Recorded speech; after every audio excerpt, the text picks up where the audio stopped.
Short, bald, and angry. You sometimes find that your dreams get in the way of your dream. Get out of here! Dreams blocking dreams. Dreams preventing my dreams from dreaming. Get out of here, Baldy! He called down a curse on them in the name of the Lord. Then 2 she-bears came out of the woods and mauled 42 of the boys. I'm a shooter, goddammit. Cross me again, I'll put a bullet through your head! Not that kind of shooter. I'm a peace-loving shooter. A cameraman. I might appear to be short, bald, and angry on the outside, but I assure you I am tall, happy, and handsome on the inside. I am a walking contradiction. Let's get this thing started. In 3, 2, 1. Welcome to episode 26 of the Short, Bald, and Angry Show. My name is Ian.studiocinco, and my guest this week is my very good friend, Matthew Donohue. You can probably hear at the background my roommate's cooking a little bit. You hear a little something sizzling on the stove. I stopped doing these intros mostly because they add too much time onto an already labor-intensive job of putting these episodes out. But every now and then I'm going to have to do one, like for this episode, featuring Matthew Donohue. We get into who he is and what he does, but I just want to restate how much I love this guy. He's been there for me when I really needed him on many occasions, and even during times when his life was really at a low. My man went through some of the hardest times I've ever had to watch a friend go through, and even still he was there for me.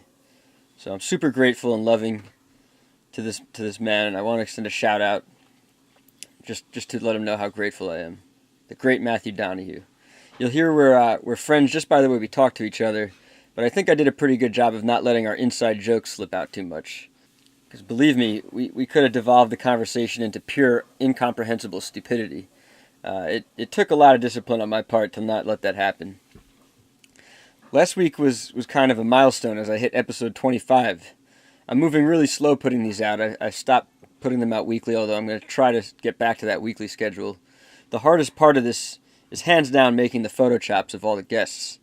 I think I'm finding a new groove though. I'm getting quicker at them. But they will remain a challenge. I never know what I'm going to do until I pick the right photo.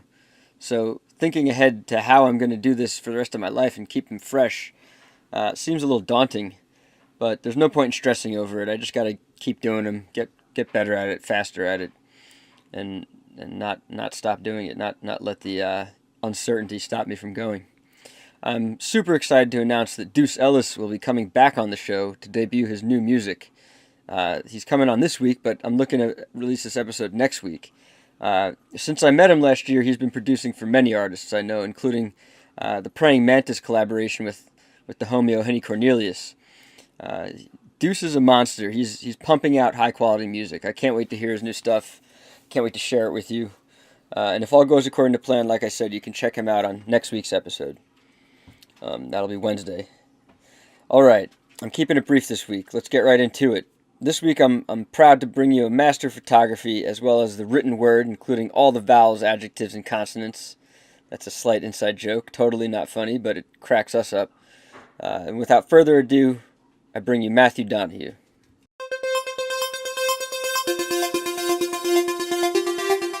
All right, go ahead. Let me hear some laughter. You gotta make me laugh again.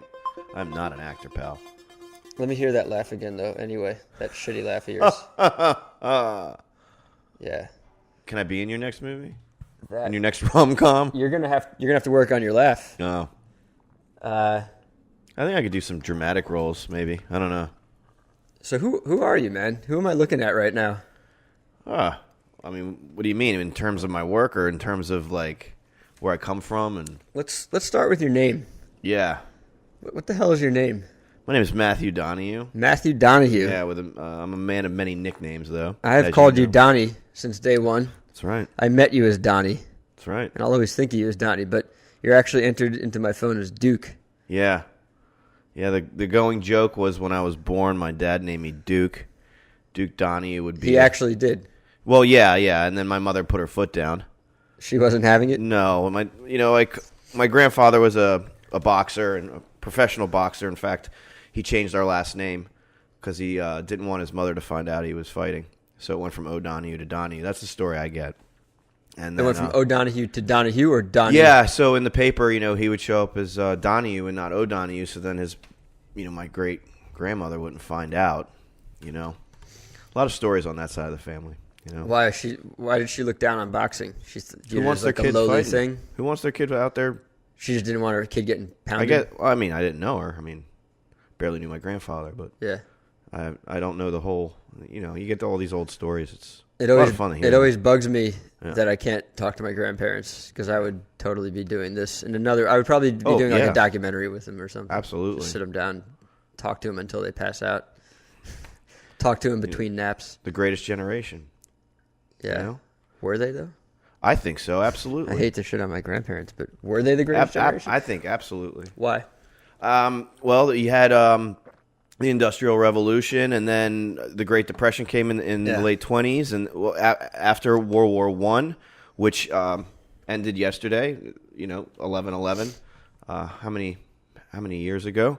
However many years ago. However many years ago, and if you look at We are not the greatest generation because we can't remember things like that. Well, yeah, I think our generation is just sad. I think the ones behind us are just awful. I don't know if I want to be so negative, but We can go back and forth. We shouldn't be too positive. We shouldn't be too negative. all right. Do we want to cry in this podcast or no? Yeah, I'm open to crying. You're my friend. All right, it's back at you, kiddo. I consider you a friend who I would cry with, but forgive me if I'm not crying, if you're crying. I'm sorry, I didn't bring tissues. Okay. Is that on me? That's on me. That's I'm on the you. host. Yeah. Yeah. Yeah. Wipe it on your sleeve. Okay. I'll work on that. You have fantastic sleeves today, Thanks, buddy. man. Thanks. I was really concerned about, my sleeves this morning. Yeah. So I asked you, before I hit record, I asked you to tell me what the word is. What's the word? The word of the day? Yeah. Well, tell me what you said. Don't go. Oh, on I a new one. said adequate. Yeah. Yeah. Adequate. It's one of my favorites. That's a word that one goes back. We have a lot of funny jokes from our college days, from when we met. Back at Pratt Institute. That was your go-to word. Like, how's it going, Donnie? I'm adequate. Adequate. Yeah. That's right. I still rock it out, man. Yeah. There's a lot of inside jokes we have that we should probably not use on the show because people are just gonna be like, "What the fuck are they talking about?" We'll stay away from that. If But you like. well, we'll see. We'll All play right. it by ear. Yeah. So yo, man, Yeah. we met Number at one, art thanks for school. having me. You're welcome. Yeah. You're always welcome back. You're always invited here, It's a treat. except on Fridays and Saturdays and Most Sundays. most Sundays. Every other Monday.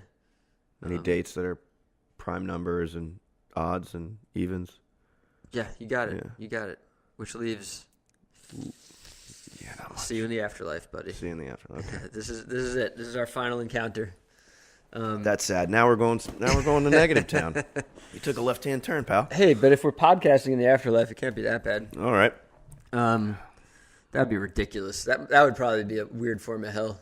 Just trapped doing nothing but podcasts. it's like I feel like something's off here. I can't tell what it is. Just fucking endless rotation of people coming in, just interviewing an endless rotation of people. That'd be awful. It would actually probably be good for a long time until like maybe a year in, then it would start to get awful. Yeah. Too much of anything is bad, as we know. But yo, man, we met at art school. Yes. You are an artist, right? Yes. You are a photographer, correct? Yes. A writer, Yes. a poet. You're shrugging, but have you not written poems? I have. I've written. You've read me more than one poem, so don't tell me you're not a poet. You're a journalist, Sure. photojournalist, but you've written. You've done written journalism as well, right? Yes. The written word. Yes. You are a father Yes, I am. and a teacher. Was. Oh, you're not teaching right now? I'm not teaching right now. You're still a teacher. Yeah. Okay. You can still teach. What else are you, man? Am I leaving anything out? I think I'm just an artist to the core.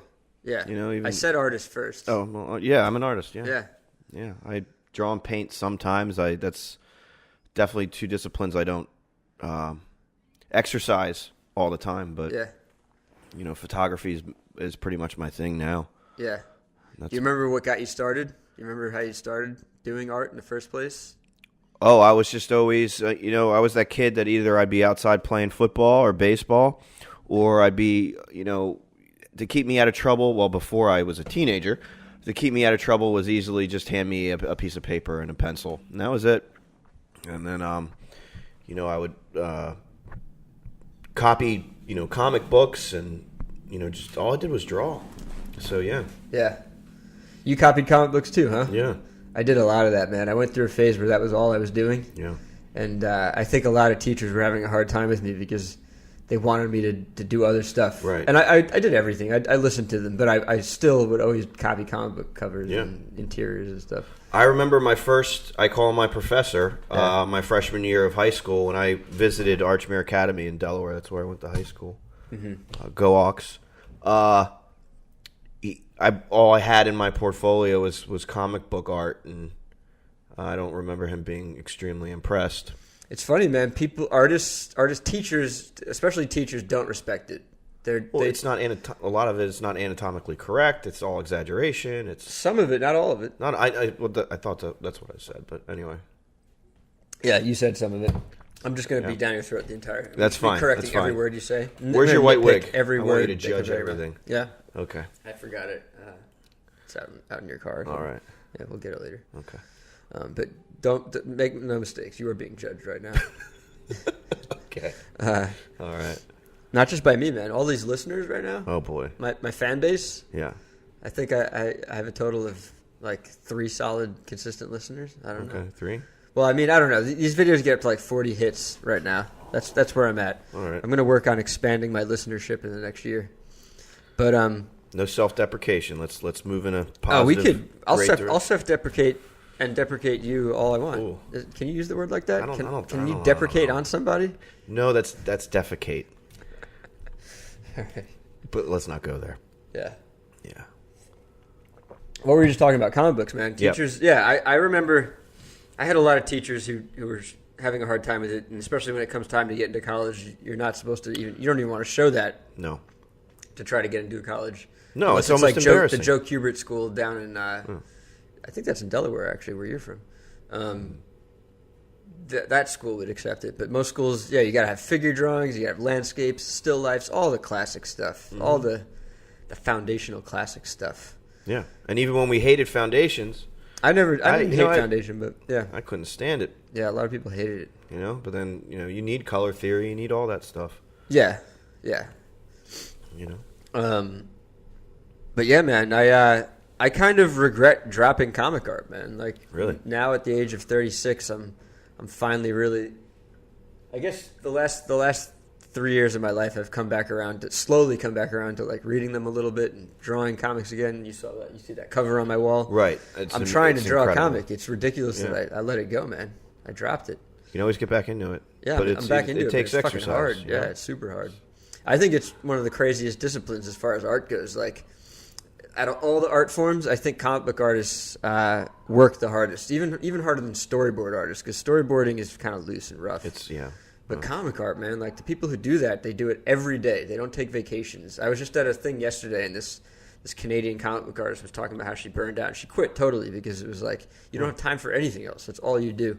It's the craziest form of artistic discipline around. Yeah. And it kind of pisses me off that it gets so shit on. But anyway, fuck comics. You are a photographer right now. Yes, sir. Let's talk about your photography, man. All right.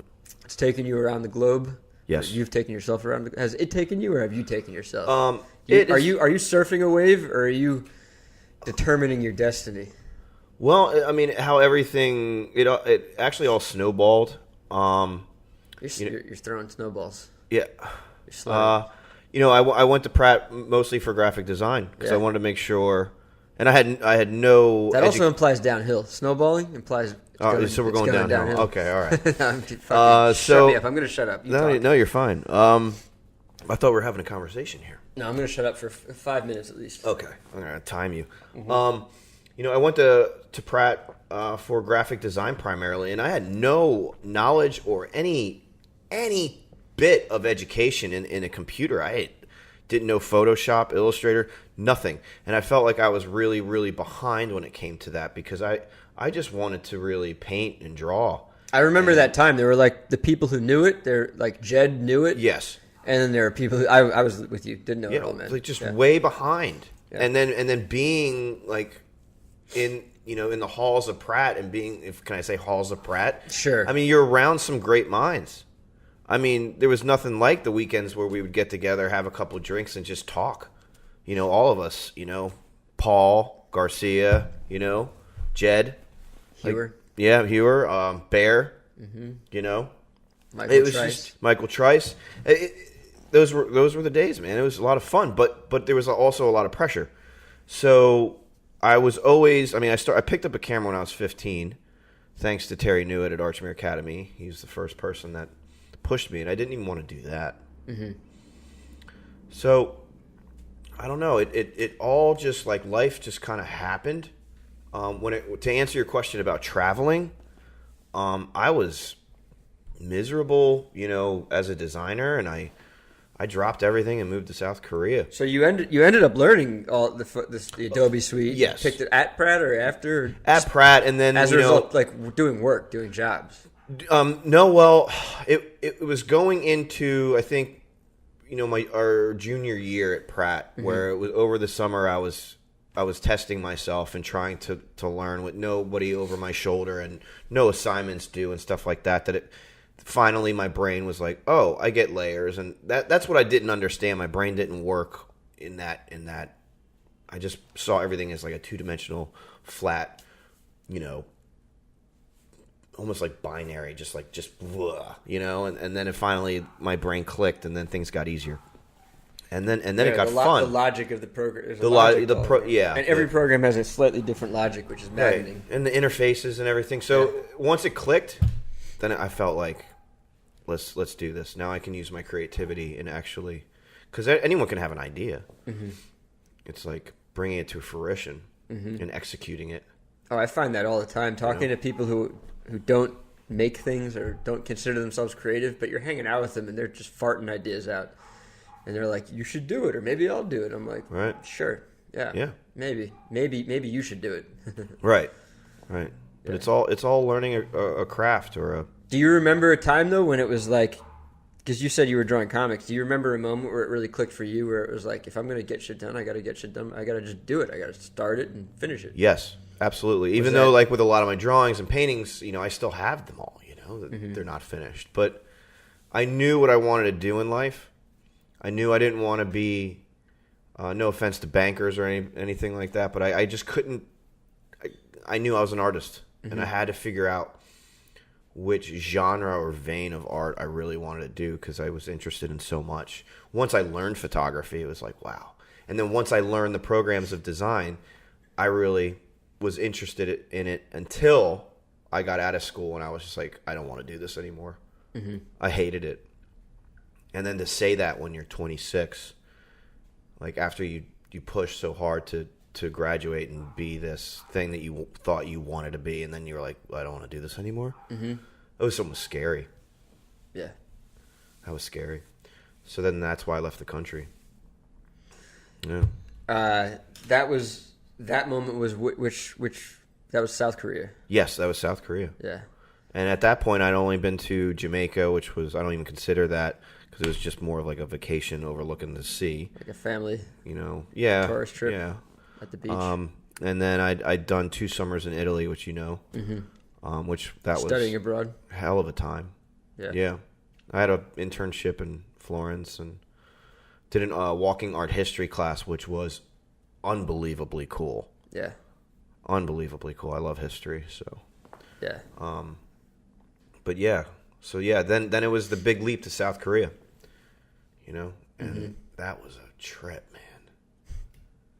So why'd you go there first? Yeah, I was on the phone with a friend that went to Pratt. We ended up doing 1 summer in Italy with Pratt, and I was on the phone with her. I don't even know what that phone bill cost, and I was just telling her my concerns. And she said, why don't you get a job teaching English in Seoul, or, and then you can get involved in the expat community, which is large there because we have a bunch of military bases there. Yeah. Technically they're still at war. So So I actually did that. I think, I mean, it was so quick. It was like... They didn't just sign a peace treaty, North and South Korea? They're technically still at war. Okay. Yeah, June 25th, 1950, the North invaded, and then it was over, and not over, but peace, I guess, in 53. Mm-hmm. And then, the Americans are still there. Mm-hmm. Mm-hmm. Right. So the Americans won't let wars end. You want to get into that stuff? We don't need to. That's a rabbit Keep talking hole. about why you. Why did you go to South Korea? I just felt like I needed something completely different. It wasn't anything else other than that. You just needed a total change. I had some Korean friends and stuff, but I knew very little about their culture. Yeah. And their families even, and their food.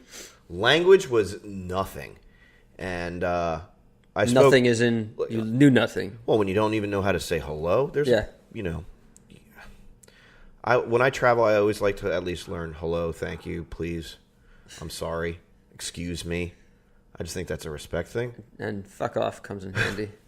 Yeah, I know how to say fuck off in several languages, but I moved there, and I actually got a great job teaching English. I mean, it was wonderful, and then I got involved in the expat community. There I was taking photos for a magazine over there, and then I had a piece that I wrote, and I started writing then. That's when I really started writing, because I felt like, especially my parents,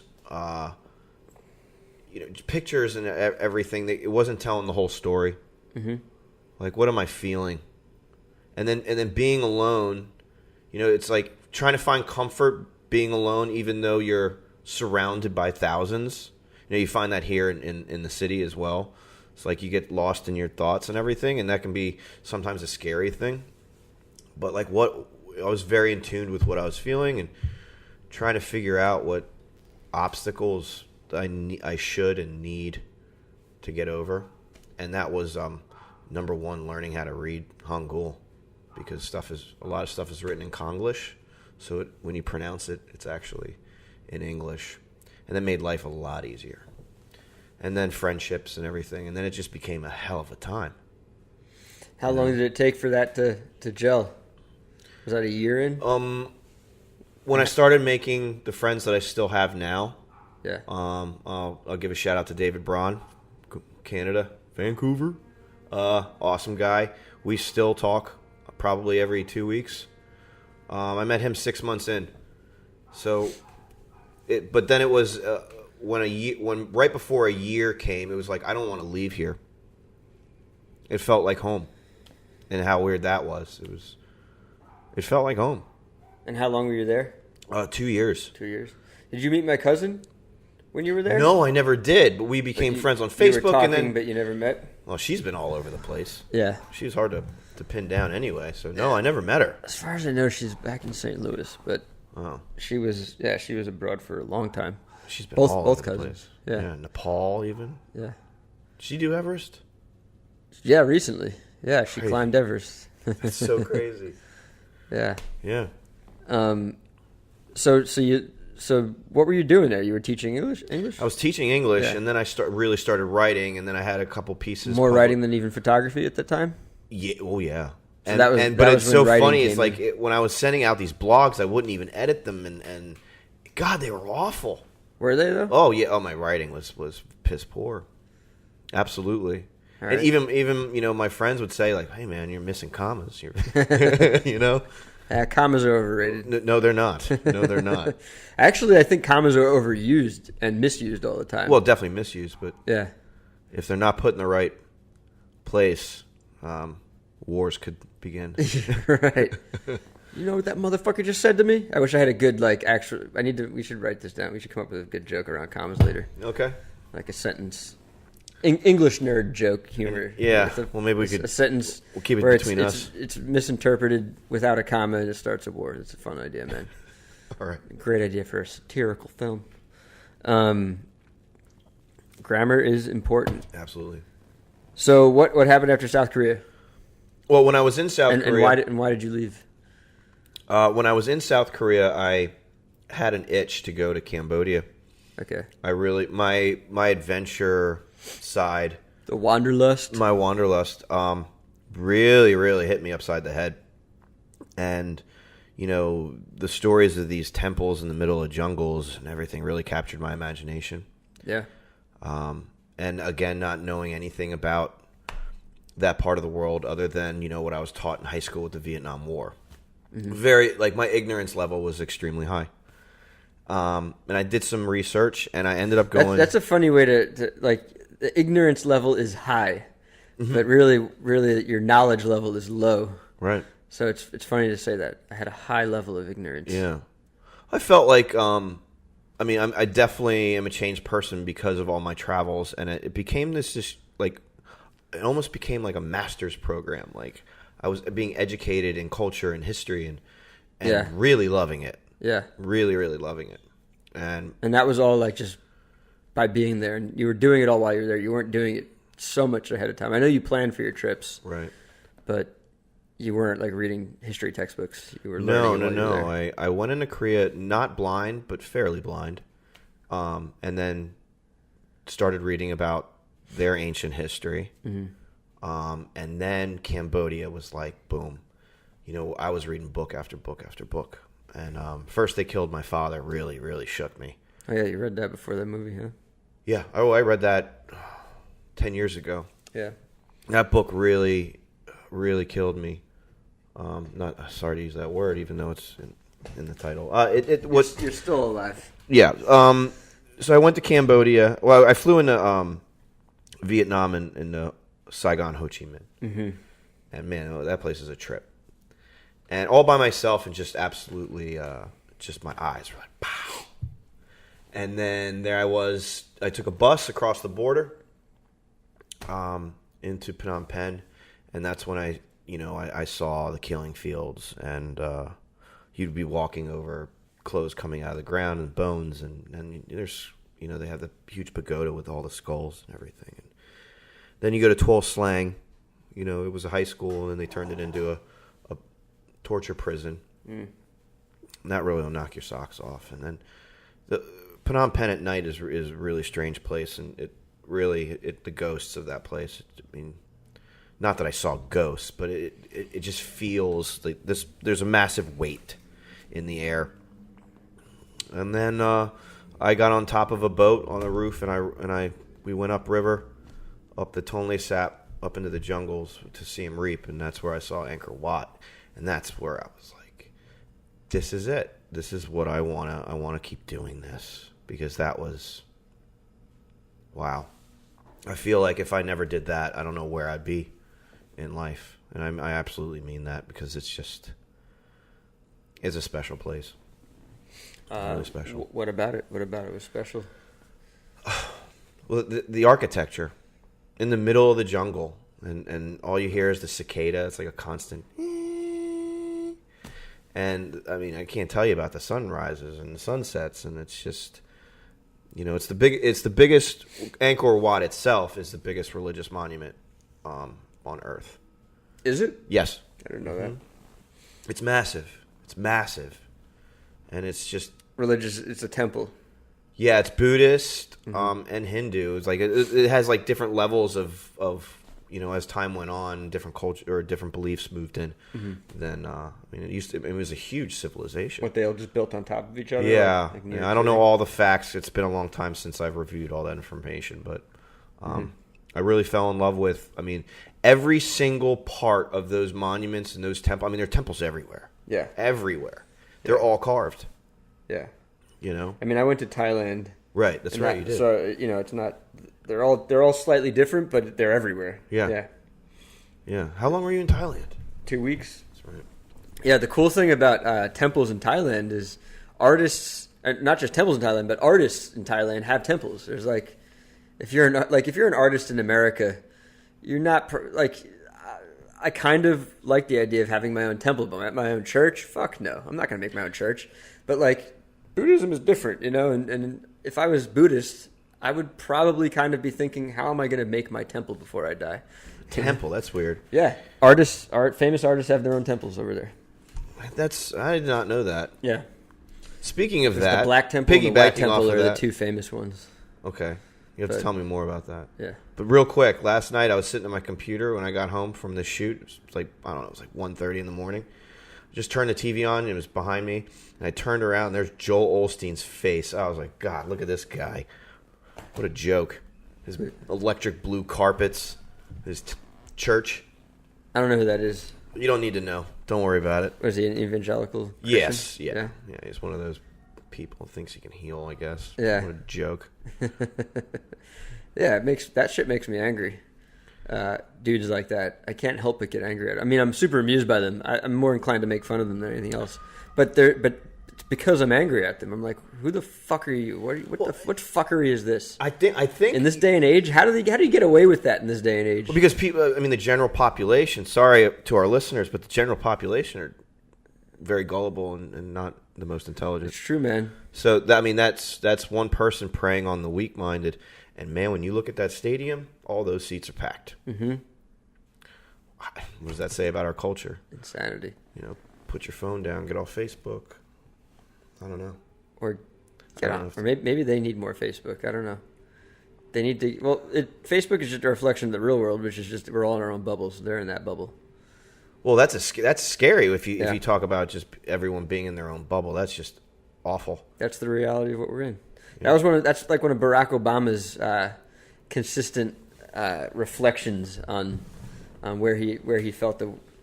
I don't know if he felt personally responsible for it, but just the fact that we're all in it's just a Facebook situation. Facebook didn't create it. It's always been like this. Everybody's in their own bubbles.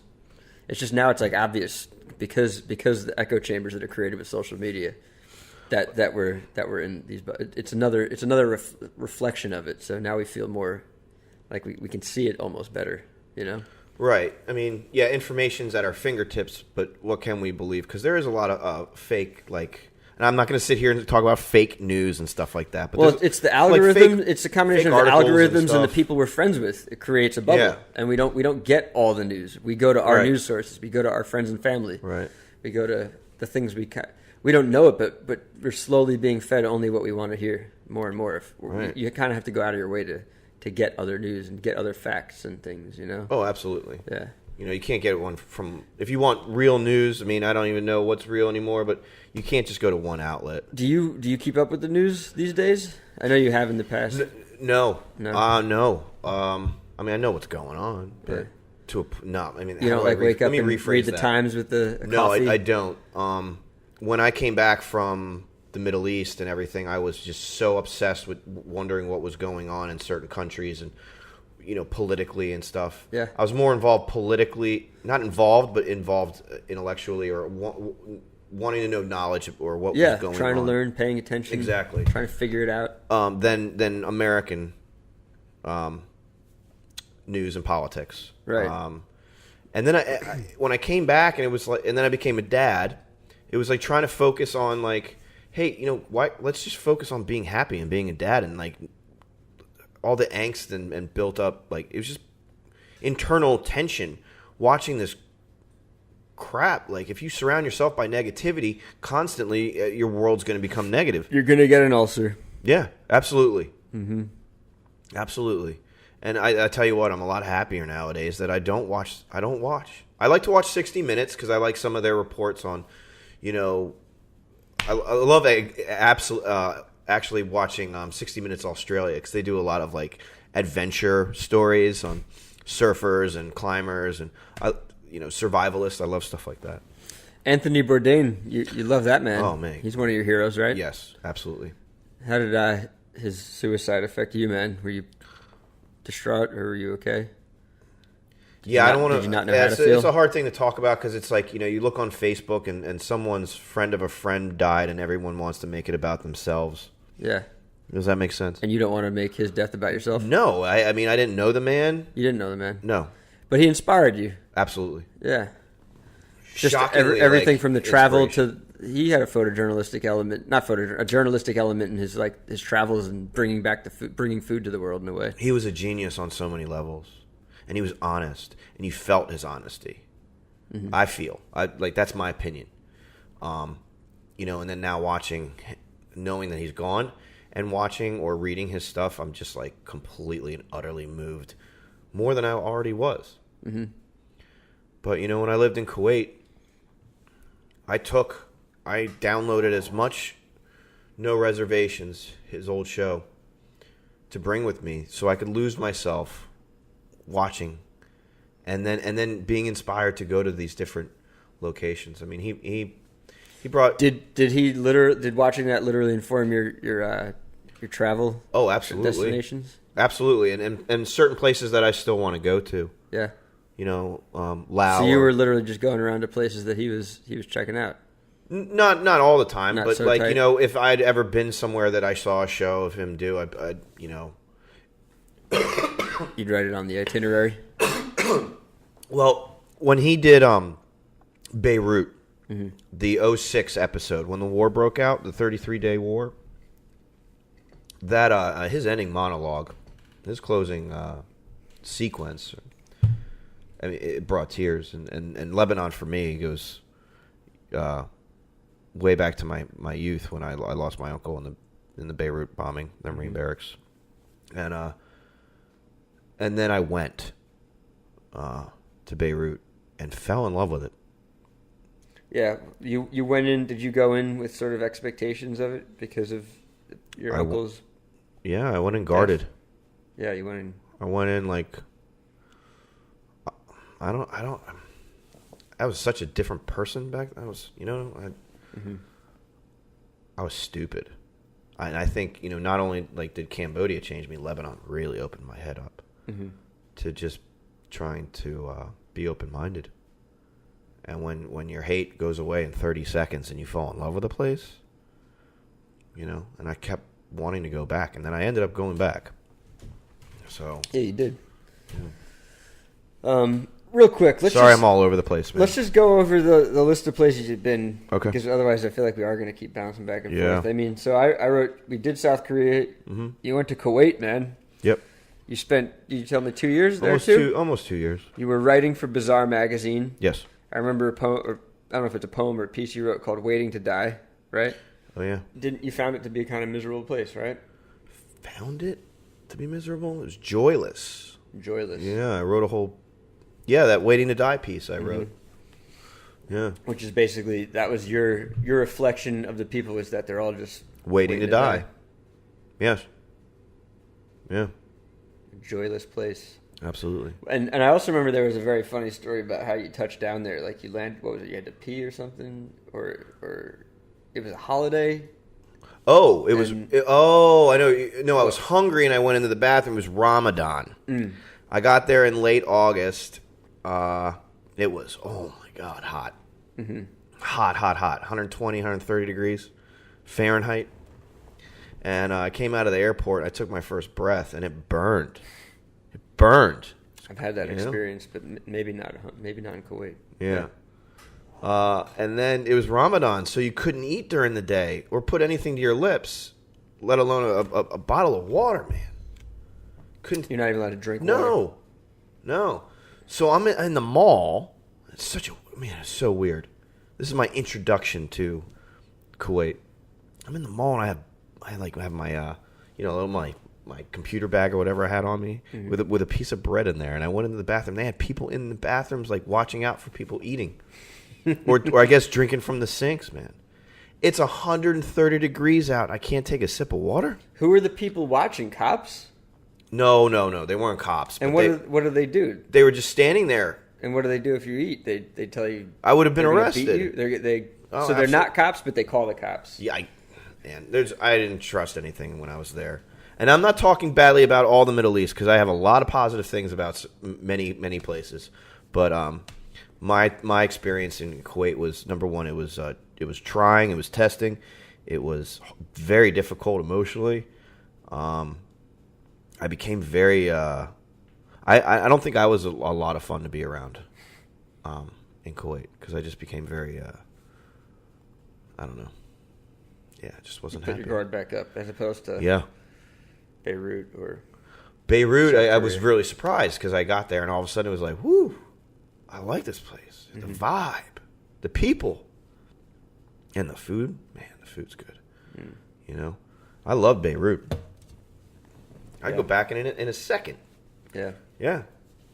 And I've been all through the country, except certain parts I haven't been, but, you know. So your travels have kind of come to an end for the time being because you had a daughter who you love dearly. Yeah, and you've changed your goals and dreams and everything so that you can be near her and take care of her. Absolutely. Yeah. Yeah.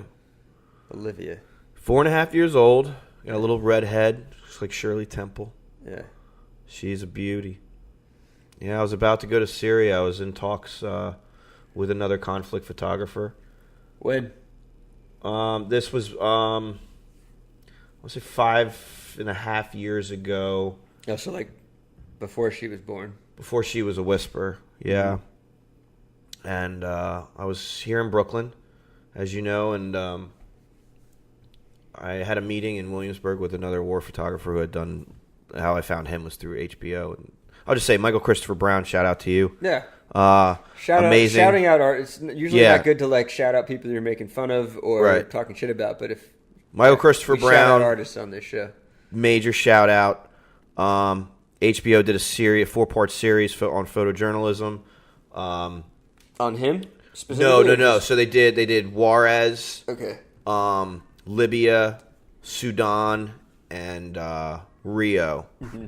And Libya really got me because when Gaddafi was murdered, when he was killed, Michael Christopher Brown was in Libya, and he actually photographed Gaddafi's body. And I was sitting in a Hard Rock Cafe in Beirut watching that on the news, and I immediately wanted to get on a plane and go, but I had no contacts.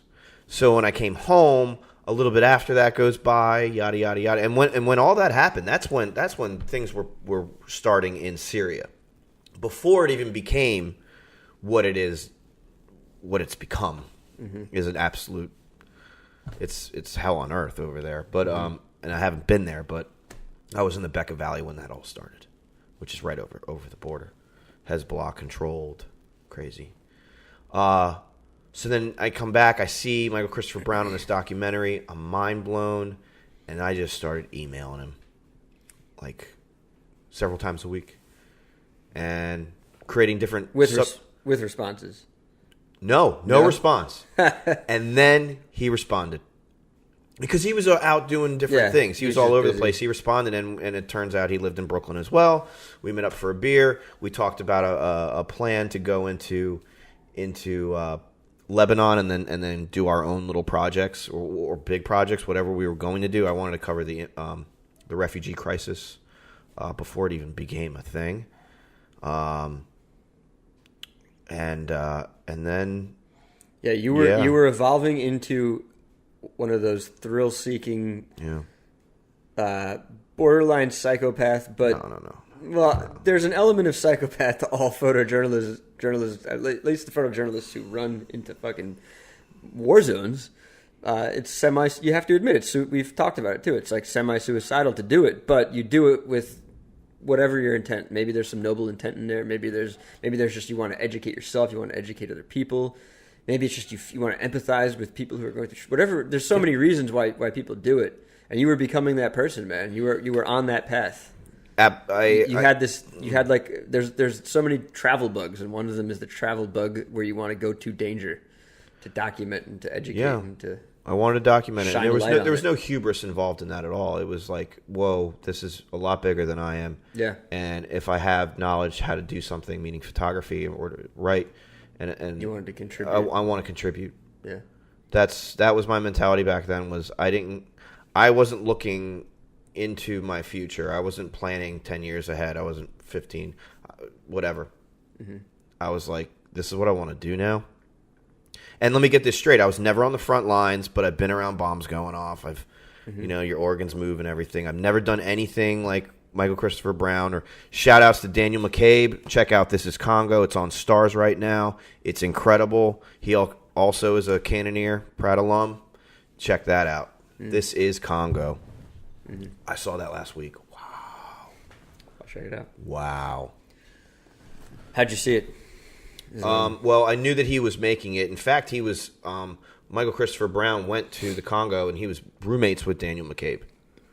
And then Anthony Bourdain, now we go back to Bourdain, did the Congo episode, and they're on a boat going up the Congo River, and he's hanging out with Daniel McCabe, and I'm like, whoa, this is all coming like circle. And then I saw a trailer for This Is Congo, and I was like, whoa, this is going to be something. And it is. It is. I mean, sitting on the couch and actually like verbalizing it by yourself. What? So that's the kind of work that I wanted to be doing. But yeah, you how quick was the decision to turn away from all that when you found out that Olivia was going to be born? It was like right away. Yeah. I mean, there was definitely like, you'd lay in bed and be like, oh. But because I never thought I'd be a dad, but yeah, that all changed, and then was moved to Long Island, and you're living in the town I grew up in now. Yeah, that's funny, huh? Mm-hmm. Shout out to Smithtown. Yeah. Yeah. The Smithtown Bull. Yep. The Oasis. I think that's the Oasis. You know that strip club. There's like our town mascot is that big statue, the bull. Right. Just look at that bull next time you're driving by. I don't know which direction you're coming from, but if you're facing the bull, look to the left. There's a strip club right there. I drive down that road all the time. It's hilarious, go grocery. Man. I've never seen. It's changed names so many times over the years. It's been like sketchy fires and it's whatever, but it's always remained a strip club. I have no idea since I was a young lad. A young lad. Yeah. All right. I only went in there one time with my best friends. I think it was the first strip club I ever went into. Anyway, yeah. I want to talk more about why you decided to stop. I mean, it's just the devotion to a baby. Well, you're gonna raise this child, and you want to be there for her too. Because that's the thing. It's like I want to. Before this episode is over, I want to coach you into like traveling more and doing that. You could still do it. But I don't want you to go to war zones, Oh, I'm not. Yeah. I'm not going there anymore. I don't think I mean, I look at my old. I don't reread my stuff or anything like that, but I'll look at some old photographs and I'm like, who was I? Like, what was I doing? Do you have any explanation for it? Like, what were you doing? What was the full mentality there besides wanting to contribute? Like, it must have been more. There must be more to it. Like, what makes a person want to go into a war zone? Like, you described it, hell on earth. Like, why the fuck would you want to go to Syria? Like, I totally understand, like... it might be... I kind of get it. I could explain it, but I want to hear you. It might be, like, one story of many that might wake someone up to help in certain situations. Like, during when we were bombing the hell out of Iraq and stuff, I mean... The National Museum was destroyed, and if that became a story before it happened, then maybe it wouldn't have happened, and we would still have all this these items from antiquity and stuff, and it's just a shame. It's a shame because you say the Middle East, and it has so many connotations to it in the West or here in America. When I tell people I love Lebanon and Jordan is amazing, people are like, "What?" Like, yeah, educate yourself. Like, Yeah. It's fabulous. So, why did I, to get back to your question, why did I take those photos and how could you not? When you see someone's face. I mean, there's probably a layered answer. I mean, it's a layered answer. Because it starts with just your love of, like, the reason why you take photographs in the first place, because you could just fall in love with someone's face, like you're saying. But beyond that, beyond like the aesthetic appreciation for art and like capturing the beauty of a face and all that, like what are the other reasons? Like was there another reason? Even? Oh, man, like you said, that's a layered answer. Yeah, on the surface, it's that face. You just want to capture. Yeah, I wanted. Like it's. I mean, I saw this. You could be down to capture all faces, but there's something about faces in a war-torn, tortured nation. Oh yeah, age has no. Throw age out the door because somebody who is in their 40s could look like they're in their 70s. I've always been interested in hands as well. Mm-hmm. Those tell stories more than words, and especially when you have that language barrier. You know, it's crazy. Like I found this Sadhu woman in India, and she would not allow me to take her photo until I rolled up my arm sleeve and showed her my tattoos. And then we found that one little thing that She we was had into your tattoos? common. Yeah. Okay. She wasn't into them, you know, but she was like, okay. And then I photographed her, and I have that little story What about to tell. them made her say okay? She just felt like we had. I don't know what was going on in her head, but I showed her. I was pointing at her tattoos, and she was like, She had tattoos. Right? Yeah. And then you showed her. Okay. Mm-hmm. So just the effort, like, look, similar. yeah, just it's, Me tattooed, you too. Yeah. Tattooed. the small things, man. We're all people, but we all have different stories, and yeah, I don't know. I saw this woman in actually Petra, inside the city. That's a place you need to put on your bucket list. Everyone should. Yeah. Whole city carved out of the mountains. Epic. And I saw this Bedouin woman there, and she had a couple tattoos on her forehead and her chin, and man, she looked like she had a rough life. But her face was like, you know, I don't even know. So to answer the question, why did I take these photos? Being drawn to a face, for sure. How much of it is the experience itself? What do you Like the desire to go? How much of it is to experience whatever is happening? it's as opposed to capturing and stealing souls and taking them home. stealing souls. Yeah, I don't agree with the whole stealing souls thing. Yeah. No, that's I think in a way it's like I'm not photogenic. I'm okay with having my photo taken, but like if I had someone that, like, if you said I want to take your photo, I'd be yeah, absolutely. You know, I love to share that with other people. If I say, and I mean, like, if you remove client, you know, out of it and you know, business, and say, hey, I want to create something with you. You know, I hope that people find collaboration, or, you know, I feel like that's my gift to you, you know, in a way. That sounds arrogant, but it's not how I mean it to be. It's like, you know. Well, you could say it like this: that's our gift to the world. We do this collaboration. We're giving a gift to the world. Yeah. Maybe that's arrogant too. I don't know. The world needs artists, man. Come on. I mean, yeah, it's fair enough. We give gifts, even if it is arrogant to say it. It's true. There's sort of a gift. I can't do your taxes. Yeah. You know? Yeah. Yo, life sucks for a lot of people for a lot of reasons, and art, if you're in a society that allows you to appreciate it, is one of the greatest fucking things around. Absolutely. It just lifts you up. It educates you. Entertainment's a fairly new concept, but entertainment's, you know, everywhere now. Entertainment's been around for... Yeah, but I mean, on a level that it's at right now, well, nothing compares to how much is coming out, and it's you know, we can talk about how a lot of it's great and a lot of it's garbage. You know, there's just a lot of stuff coming out. A huge percentage is garbage. Yeah, but yeah, yeah. But there's just so much coming out, so there's more great things being made now than there ever have been, and more shit being made at the same time. Yeah, but that's just the way it goes. Technology too, man. You know? Yeah. But hold on. Yeah, sorry. What were we talking about?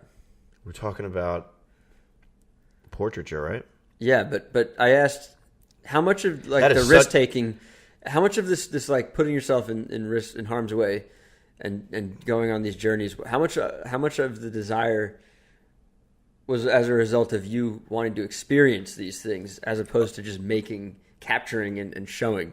Okay, so this is going to be number one, really hard question to answer, but I'm going to do my best, and it's going to come in different little segments here. Okay, so when I first started to want to take a photo of something, a person, I wanted to have like a large telephoto lens. You know, you'd feel more comfortable with your 70 to 200 on, because now I don't have to get my hands dirty. And take it from, like, just stalking from the shadows. From a distance, right? And have you ever been, it's like almost being in a dream where you want to go somewhere, but you're held back.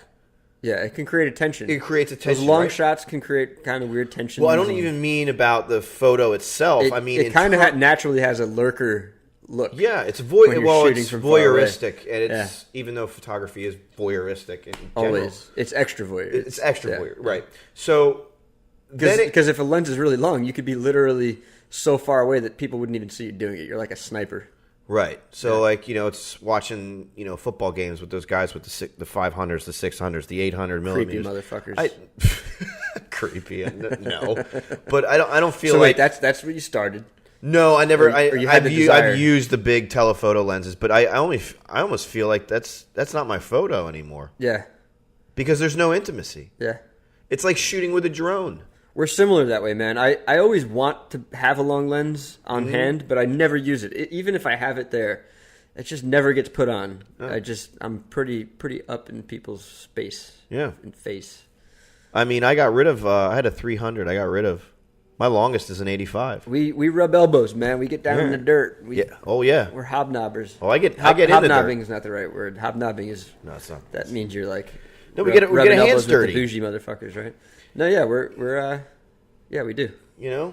And that's what I really. So to get back to your question is then as time went on, screw the 70 to 200. Here's my 35, and now I'm face to face with someone and having an interaction, and now you got a story to tell. Not that I was sitting in a bus going 45 miles an hour hanging out a window, which I've done. I got this, actually, one of my favorite, and it's a little blurry. I was driving through Palestine, and there was this little girl in a red dress selling tomatoes on the side of the road. And she gave me this smile. And I thought that was intimate. So now I'm contradicting myself. But in the whole grand scheme of things, I think it's so much cooler to actually sit and talk. And then so with my writing, now I have a translator and I'm sitting with that person for a while. You were cool. Doing that. You were taking photos of people with a translator. Yeah. Doing like essentially what's the guy's name? People in New York. Is that what he's called? Yeah, Humans of New York. Humans of New York. Yeah, Right. You were kind of doing that. I really got interested in and then that's when it was like, oh, man, I got to work on my writing. Mm-hmm.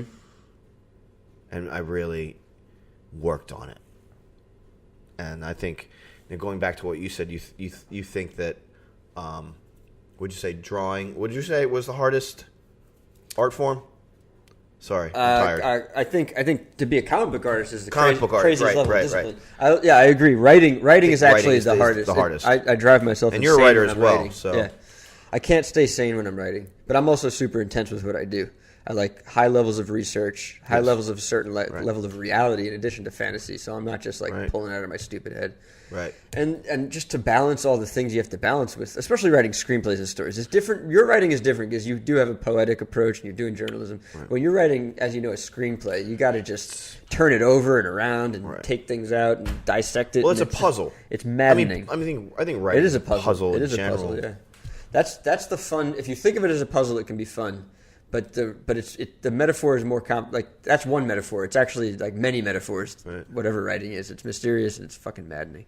But here's the thing about writing though that I think is so beautiful though is, and I don't do it every day at all. Is number one, you have to learn a language. Mm-hmm. You have to learn colloquialisms, vernaculars, right? Mm-hmm. Sentence structure, adverbs, adjectives. You have to build up your vocabulary. Right. Then you have to understand structure and how to make story structure. And you can throw whatever you learned in high school out the window, which I did. I threw everything out the window. But I think I learned a lot of good. Actually, I think when I'm writing and learning how to be a better writer, a lot of it is calling back things I learned in high school. Well, you're definitely going to take things, Actually, maybe I was just lucky. I had good English teachers, but yeah, I think it's kind of funny. I feel like I had some good art teachers, but when I was younger, I probably had better writing teachers. Yeah? Yeah. You still have some of your old writing from high school? Yeah. I have. You want to, our next podcast? We'll humiliate ourselves reading only the most embarrassing, nothing good. Only from the 6th grade. We'll call the episode This is Saturday Morning with Donnie and Cinco. Nothing good. Nothing good will come of this. Yes. Yeah. No, but to please, if I can finish what I was saying, though. No, it's like, no, not we're done. only- We're done. We're done. We reached an hour. Podcast is over. Yes. Yes, finish what I you're got to saying. put coins in the... Yeah, exactly. Feed No, me but coins. I told this because I was teaching here in Queens, and we're not in Queens, actually. We're in Brooklyn, but, it's not Queens even a Queens mile is away. a block away. Block away. We're on the Ridgewood border. So, but I used to tell my students, writing is the most complicated thing you can do. It's the most, because not if you master just sentence structure, paragraph structure, story structure, now you have to have an idea. Yeah. Well, good luck with that. Yeah. So, and then it takes time. So now, like, I can take a photo, and that story is told pretty damn quick. If I want to write a good 1,500 word essay, and if I want to really craft it, it takes lots and lots of time. Yeah. And then if you want to talk the business side of it, well, good luck. And that's why I fell in love with Anthony Bourdain's work and his voice. Why? How does that relate to what we're saying? Because the man had, he just had a voice. Sorry, voice. am I going a little on a tangent here? No, I don't think so. But you liked his voice. No, not just his physical No, voice. I know you're talking about the what's the word?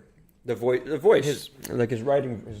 His swerve, even. Yeah. When if you any of our listeners go out and His or artist YouTube, Beirut episode 2, the ending monologue of 2006 had me in tears. And then even going beyond that, and then let me just talk about the. Can you remember? Can you recap what he says in the monologue?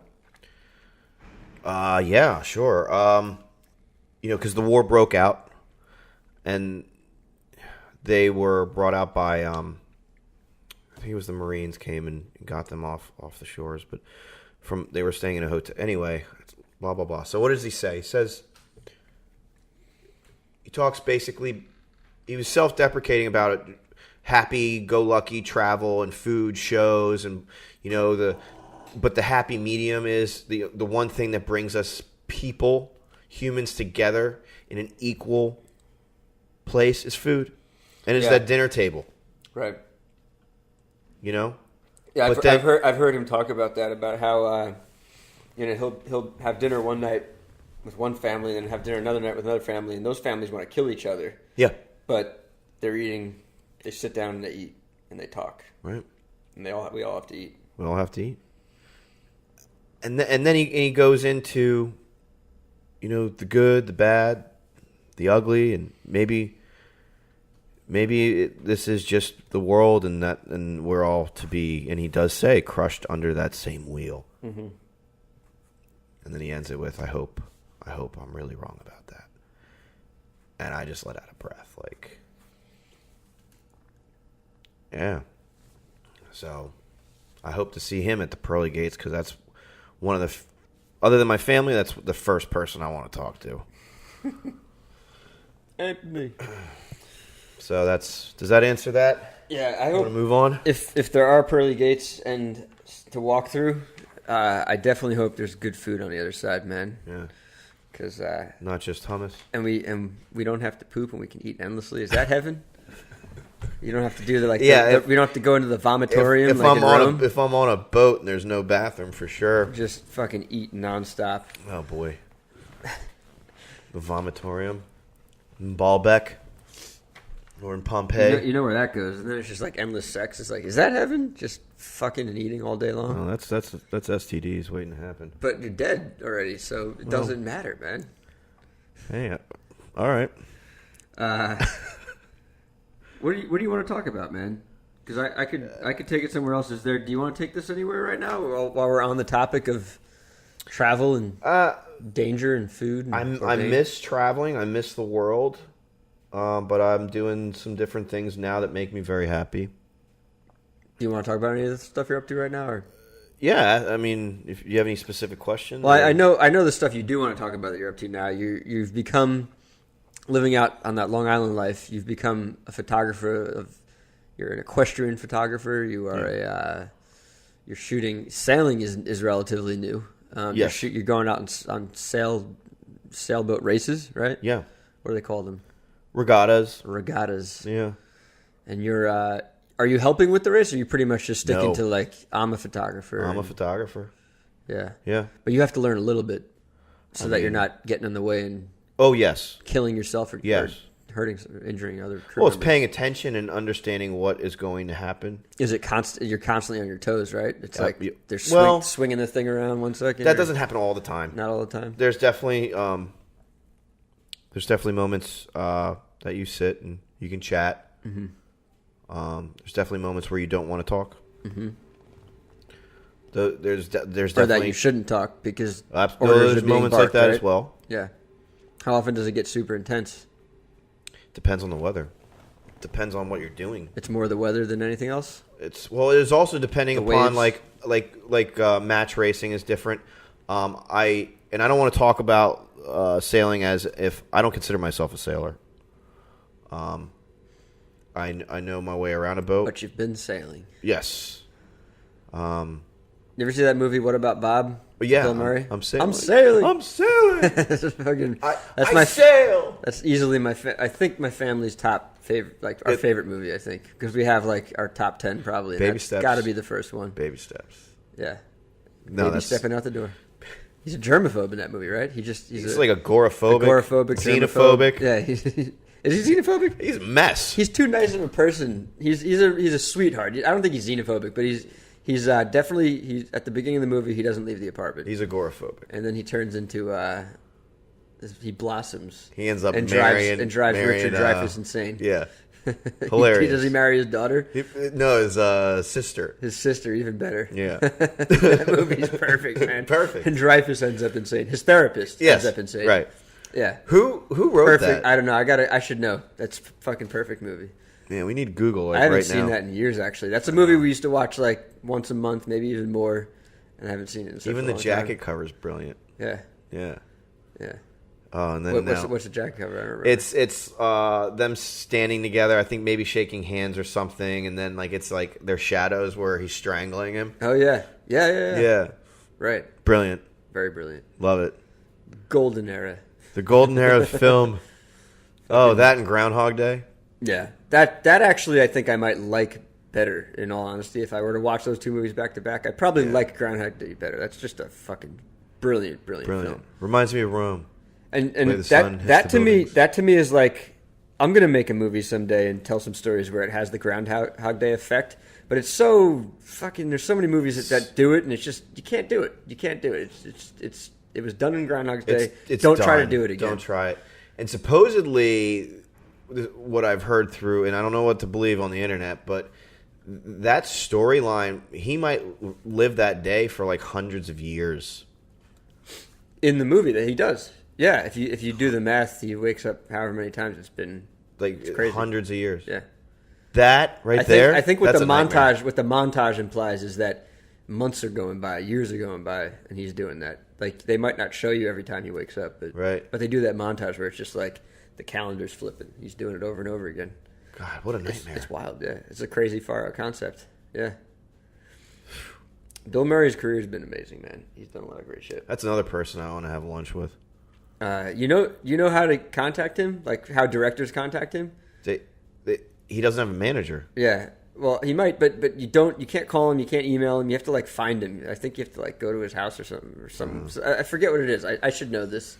I've learned it several times. I've heard it several times, listened to podcasts and interviews and shit, and forgotten it. But yeah, it's always an ordeal. You have to like, I think you have to like drop something off in a mailbox and then just hope he comes and finds you or something like that. You have to mark the side of the mailbox That's covert. It's not accurate, but it's like that. It's like that. Yeah.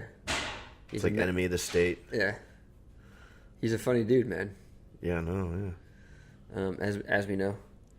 Well, I don't know him personally, but he's definitely one He of my might suck in favorites. real life. He might be a piece of shit in real life. Even though, like, you hear all these interviews and he sounds like a great guy, he could be a horrible person. Yeah, I don't know. I hope he's not. Everybody's got a bad side, but Yes, you might catch him on a bad day. You catch me on a bad day? yeah. How you doing, man? Do you I'm need to good. pee or anything? No, I'm good. You just I'm enjoying my I cherry got Coke. I got a body gesture from you that made me think maybe you need to get up and pee. I'm all good. If I have a problem, I'll let you know. So yeah, man. My question was, how much? You still haven't actually answered it. How much of you wanting to travel and do this photojournalism was to experience these things versus capture these things? I think they went hand in hand. They're inseparable. I think they went hand in hand, and not to sound like I mean I don't even know how this sounds, but I definitely have a list of things I've done in my life, even from the minutia. Like, well, you have that piece of writing where it's like that super positive piece of writing you did, because you have which that is unlike waiting me. to die piece. Yeah, and you have this other piece which is just like a list of all the things you love and that are beautiful and great. Yeah, yeah, yeah. And then I end it with I became a father. Yeah, yeah, and I update that list every year. Yeah, and especially you consider. I mean, it is a list, but it's a poem. It's a poem. Yeah, man. It's a poem. Yeah. You know the way I mean, even talking about transportation. You know, planes, trains, and automobiles, 2-seat Cessnas, tic-tics, tuk-tuks, rimshaws, whatever. You know, like horseback. Yeah. You know, 40. I love it because it starts off with another classic movie that my family watched all the time, Planes, Trains, and Automobiles, but then segues into just all the things all the motor vehicles and weird ways of travel. Yeah. Still need to put a hot air balloon in there somewhere, but you haven't been on one yet? No. Matthew Donohue has not been on a hot air balloon. It was about to happen seriously a couple weeks ago, and the wind was too high. Nice. Yeah. I like that. I was down in Virginia. You saw the photos with the biplanes? Yeah. Oh, yo. What was that? The traveling circus thing? Yeah. What was that about, man? Flying circus. Flying circus. Right. So my buddy who I know, Ethan Johnson, shout out to you, professional sailor. Mm-hmm. We're just doing some funky stuff together, and we're working on building up sponsorships and stuff to do some major races or just some major, like, crazy, well, in some people's minds, crazy stuff when it comes to sailing. Yeah. And I know, I said I stopped doing all the crazy, dangerous stuff when I had a girl, but this is a different. It's a different. I mean, there's danger all over the place. You can't. You can't stop living life altogether, and she's going to have to learn that about herself too. No, like absolutely. she can't live like fucking Bill Murray and what about you're not gonna, yeah. You got to get out there and start sailing. Right. That's a metaphor. Yeah. So we went down to Maryland. We visited his parents. I met his parents, and we were driving a Dodge Challenger. Souped up, not the top. No, it was like not the baddest of the bad, but pretty dope vehicle. And he set it all up, and it was we were just trying to create some images that would be just different. I'm more like now as I've like live on Long Island and everything. I'm all about just trying to make a killer image. Like wow, how's that different than what you used to do? That was just telling stories. You don't think you were trying to capture killer images? Well, yes, but now you're trying to orchestrate and. It's like, okay, if I was to go back to Cambodia and find that that picture I gave you, that little girl, mm-hmm. like that's heartbreaking, right? That's more than an image. I didn't have that image in mind when it came into right. You're capturing. Versus... instead of creating. So you met up with this flying circus, and you had to orchestrate. You had to tell them what to do. bit. I wanted the guy to fly the biplane right over the roof of the car. It's a crazy shot, man. Maybe I'll edit this in. Okay. Maybe. All right. But if not, did you see the video? Everybody needs to follow Matthew Donohue. I didn't see the video. Basically, Matt timed it so the plane flies right over the fucking car. What were you on? Were you on another? Was the car moving too, or were you? No. Just all here, you got to let me show this to you real quick, because it's. I actually showed it the pictures, the stills, mm-hmm. to someone last week, and they were like, "Okay, so which did you Photoshop?" And I said, "Nothing," and they didn't believe me. So it's a very short video. I'm looking at Donnie's crouched down, standing in front of the car. There's an orange or red flare going, and the plane flies right over the car. Sick shot, man. It's about 8 feet above my head. And then now this is. I love this too when you're sailing. And And the sun is the sunrise or sunset. That was sunset. It's beautiful, man. I know you've gone through a lot of hard times, and it's just good to see you out there with the sun kissing your. I don't want to say lovely face. Oh yeah. But you just look like you're in a good place, man. I'm in a great place. I'm lucky. The past, I'll touch on it. The past 4.5 years has been a fight. Single dad, so it's like, and then not having any friends or family on Long Island and when I first came out, and then now it's like, man, I'm just enjoying it every day. And then like having the opportunities and like this whole sailing thing. I sailed the Newport Bermuda race. Like that's awesome. I thoroughly enjoyed that. It was 5 days on the open ocean. Close to 700 miles. I don't realize they did that. Damn. Wow. Wow. I didn't tell you that? Maybe, but I don't know. That's the open Atlantic, that video you just saw. Wow, man. Yeah. How far offshore are you when you're doing that? That I was about 350 miles from any piece of land. Pretty far. On a 40-footer. No bathroom. I'm not comfortable with that. Well, I have a fear of the sea. It's terrifying. That might be as far out as I want to go. It's I terrifying. don't think I want to go any further. I definitely don't want. I have no wish to cross the sea. Yeah, I understand that though. Yeah. The only reason would be like no choice. I would have to have no other options, like our ancestors, essentially. Yeah. It's a scary thing. I mean, I went. Can I tell you the story about how that all started, or should I back up, or what would you Tell want? it to me. Yeah, what? I feel like when you ask me a question like that, my knee-jerk reaction is fuck no. But yeah, you can tell me anything you want here, man. Just I don't feel like say, we're just all over the place. The only rule is don't. Did you want to don't stay say chronological with everything? Or? Fuck no, it's impossible, man. All right. Chronological. That's where writing comes in. You have to write to speak chronologically, and it was a conversation. So I'll talk about the sailing for a little bit, and then maybe later, if we have time, I'll talk about the horses and everything. So I want to give a couple people shout-outs on that front. Yeah. I just walked into... One day I woke up with an itch. I live on Long Island, lots of water, lots of boats. Instead of scratching it, he decided to get on a boat. I drove to Oyster Bay thinking, maybe I'll do... And here was my thought. Maybe I'll start writing again. And do a story on the Baymen and have it, juxtaposed with some images. So I drove over there.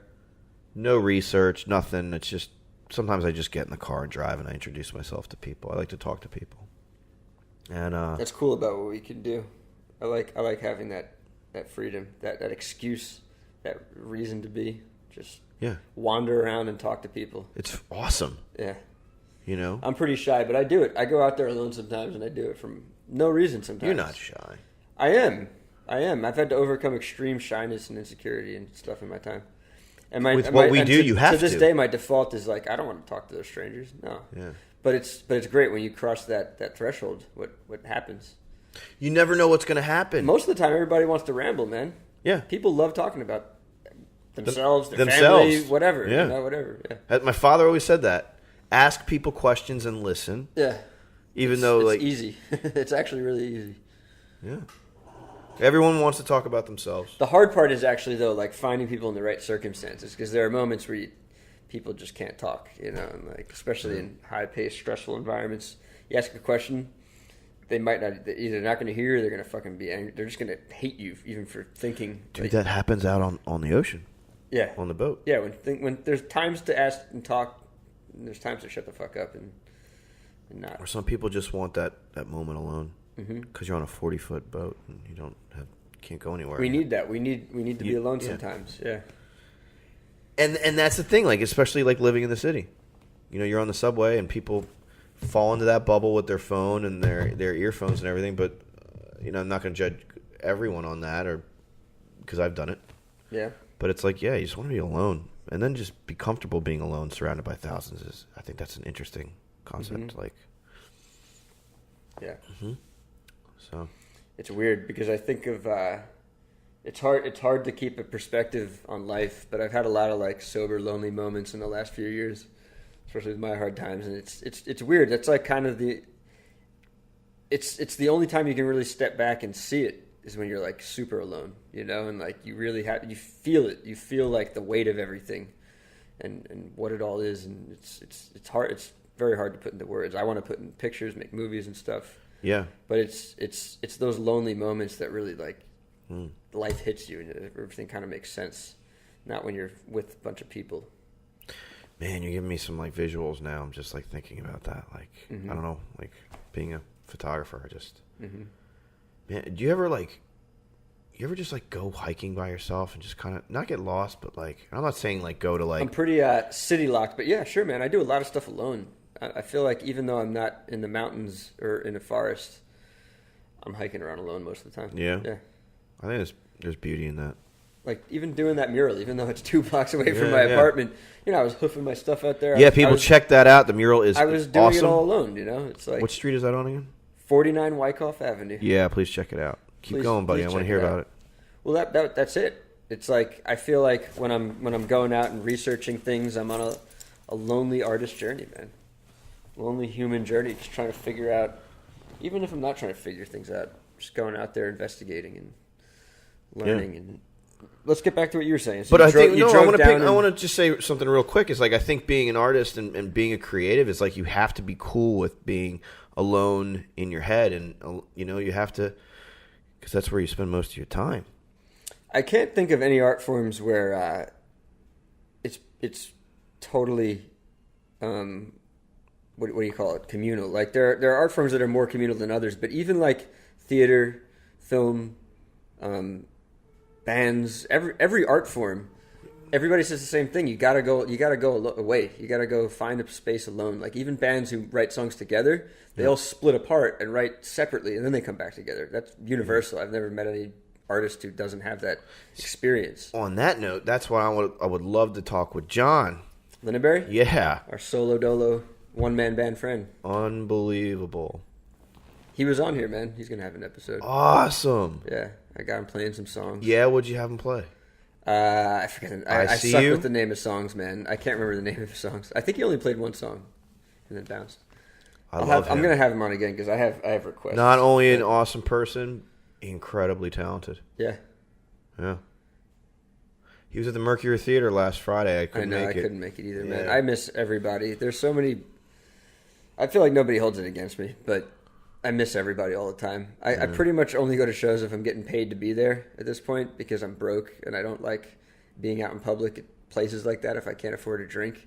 So I'm like, it's really, I just don't, I don't really enjoy shows. It's kind of hard for me. Like I love music and I love getting into it, and I'm somebody who I think actually in my own way pays more respect and homage to musicians than most people who go to shows.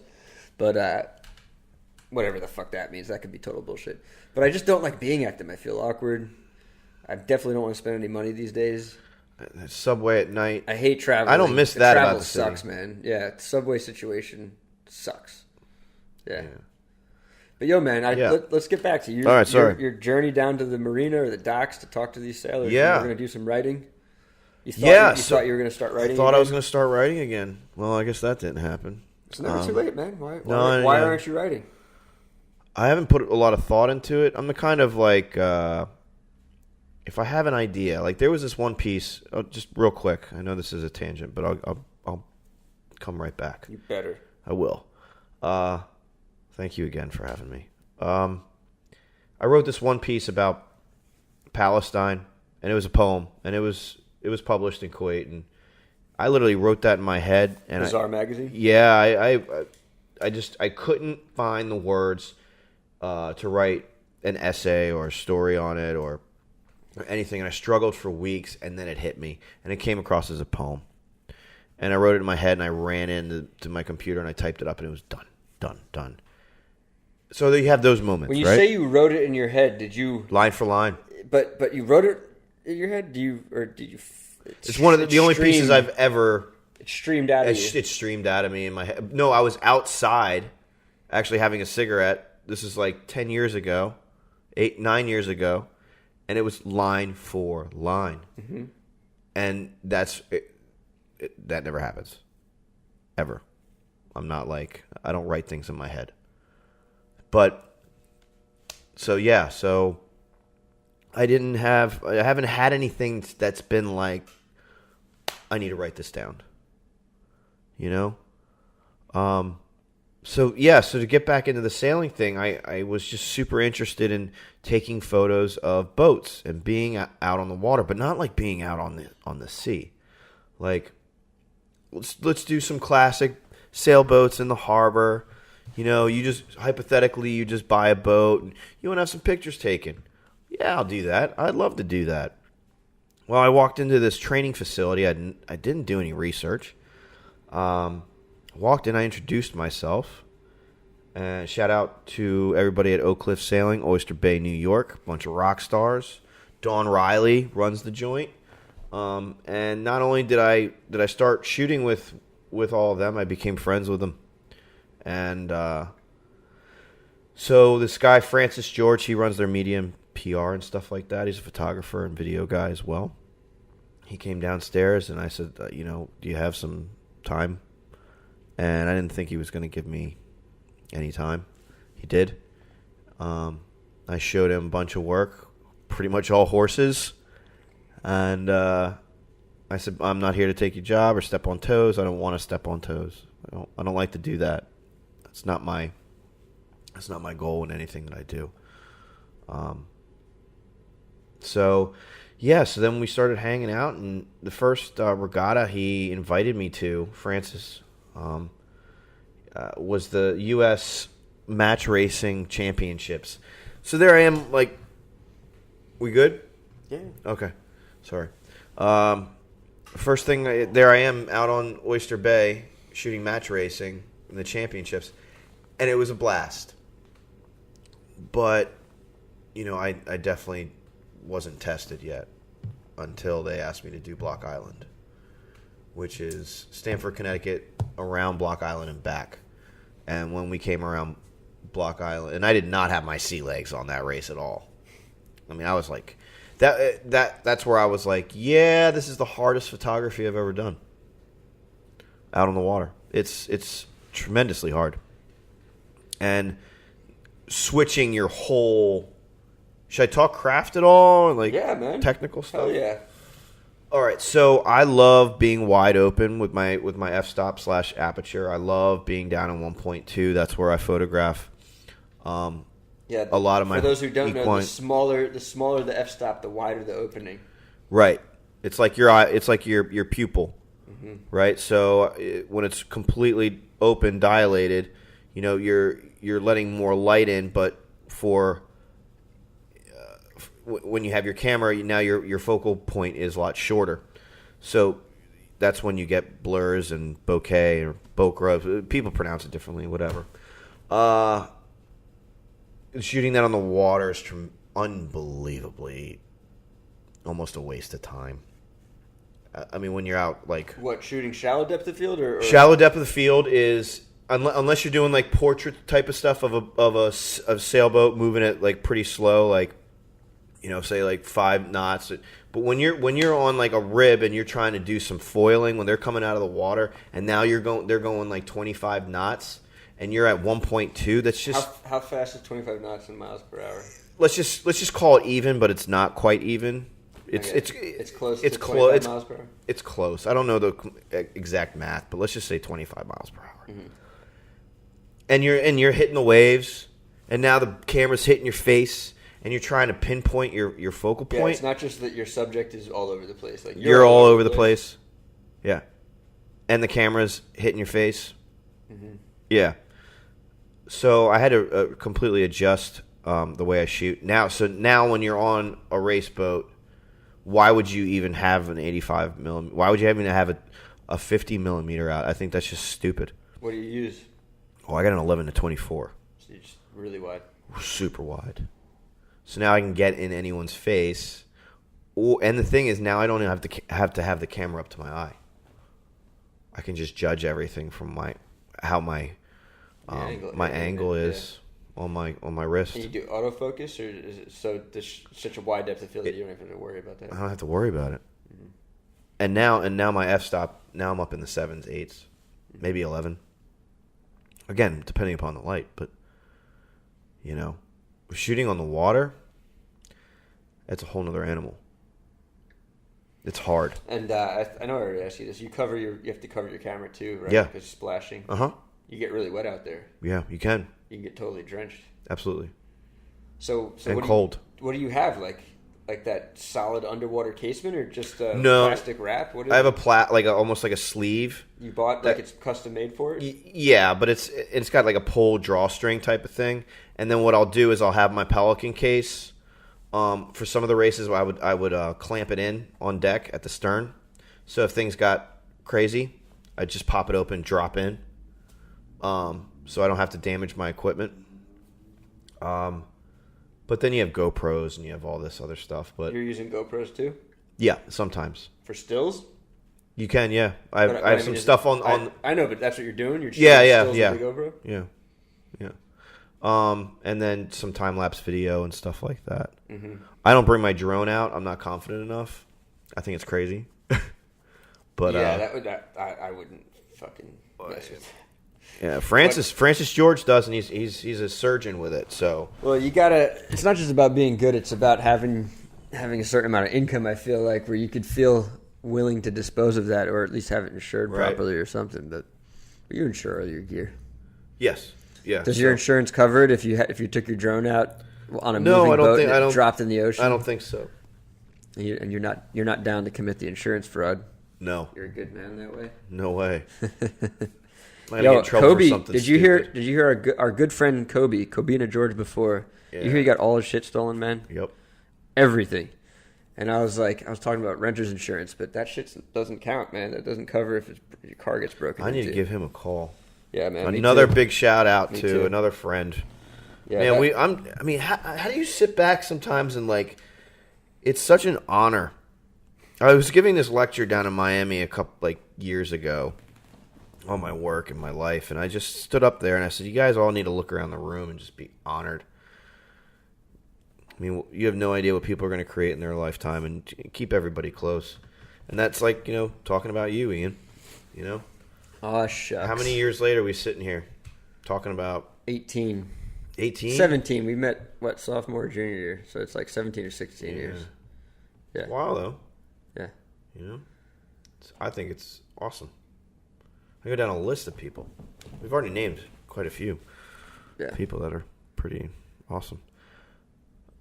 You look like you're going to say something. No, finish your thought, but then I'm going to bring us back to Bring us back. the boat. I'm done. I'm sorry. Tangents. I mean, you want to talk about horses? Want to switch to horses? You got more to say about boats? Well, I think I would love to say a couple more things about the sailing. Say it. And then we can drop it and move on. Say it. Maybe you talk. Maybe I have. It's like it was like when I stopped traveling. I definitely missed it, and I think the sailing has offered me the opportunity to. It's traveling, man. It's traveling. Totally traveling. Yeah. Yeah, I'm glad you're doing it because the horse stuff. That was a good thing to be doing, right? That was a great, I still do it, and I still love it. Yeah. It's awesome, but I feel like the genesis of you being the photographer that you are was travel, and it's great to see you traveling on a boat, man. It's awesome. I think you could probably identify several more ways to do it without putting your fatherhood at risk and Yeah. I mean, when they talk about doing the Volvo, you can go around the globe and everything. Yeah, but no, I flat out, told a couple of my friends I don't think so. Why not? Because it's extremely dangerous. What?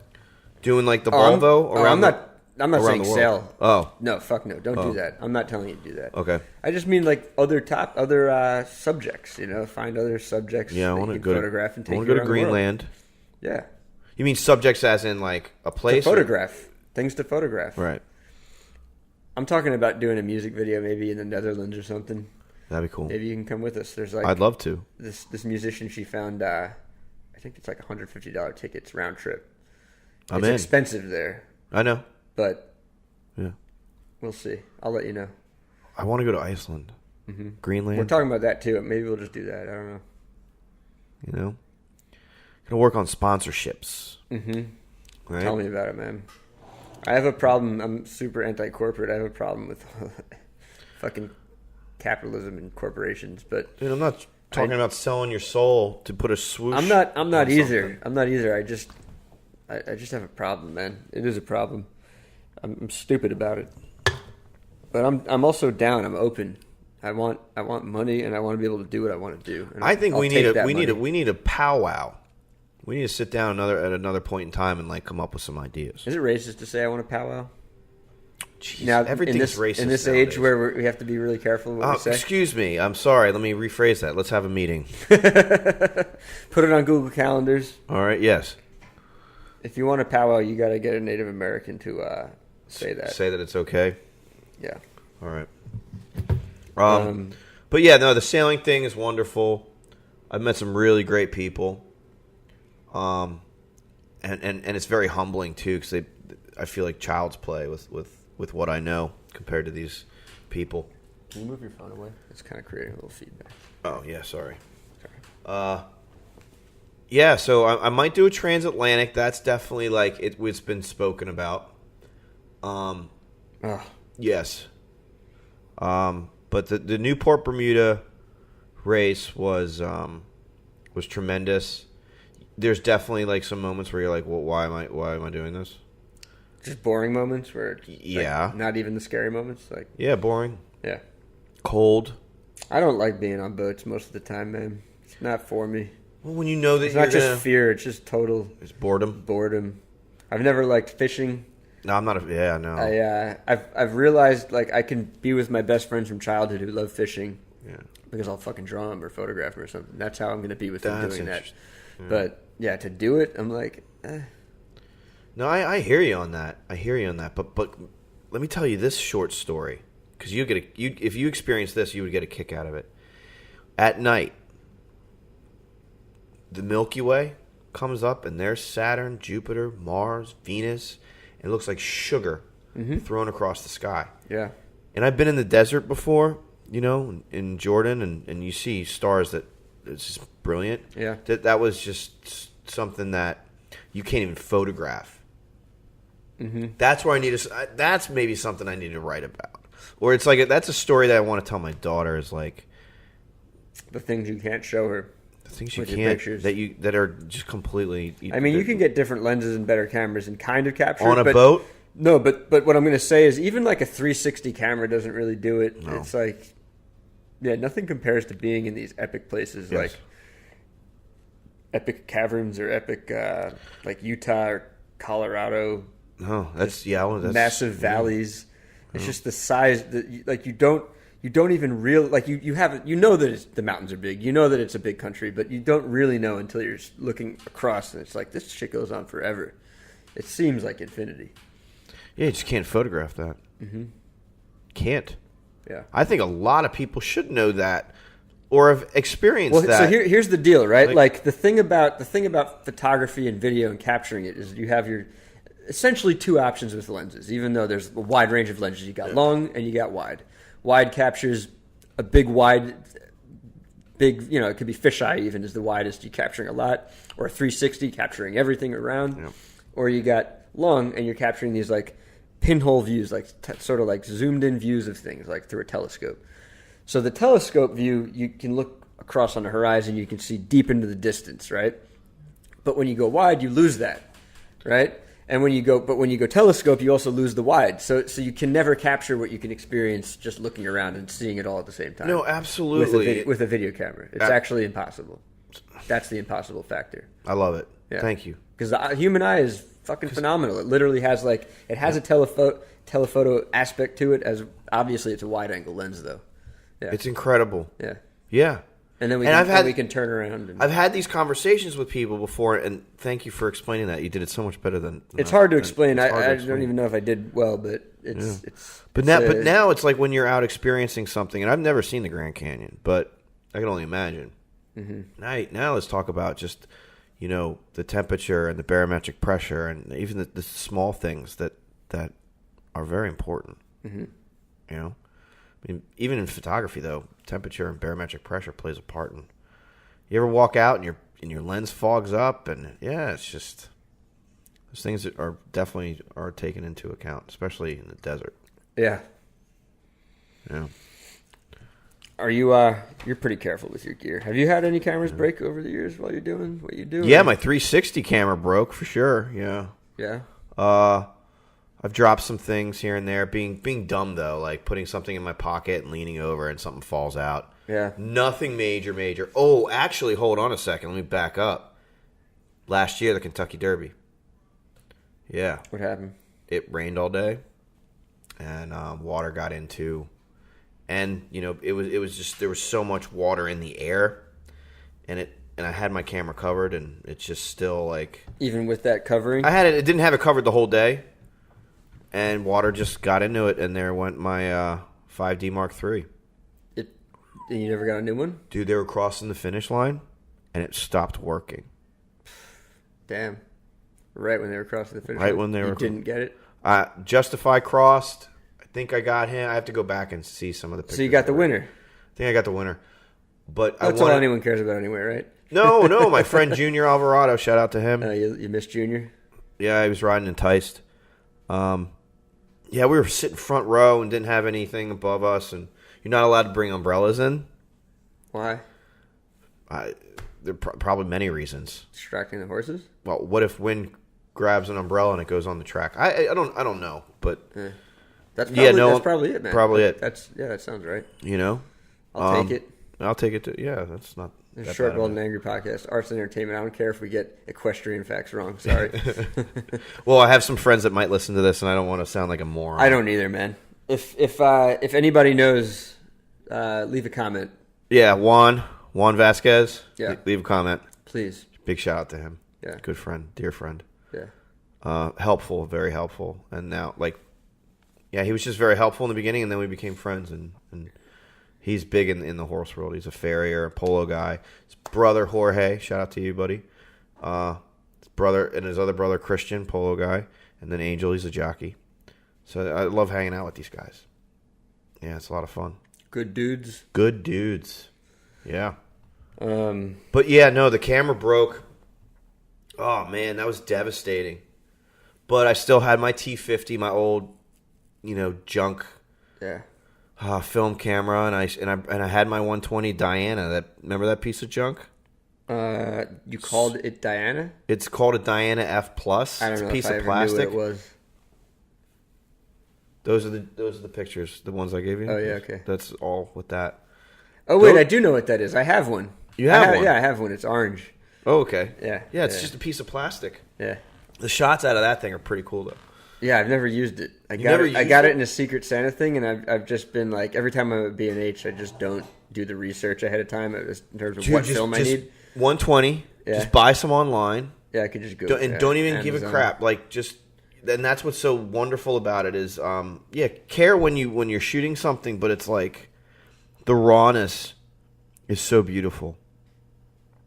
It's great, and especially when I was a photojournalist and I'd be traveling, that was what I wanted to use, was a $60 camera. Yeah. Yeah. And not,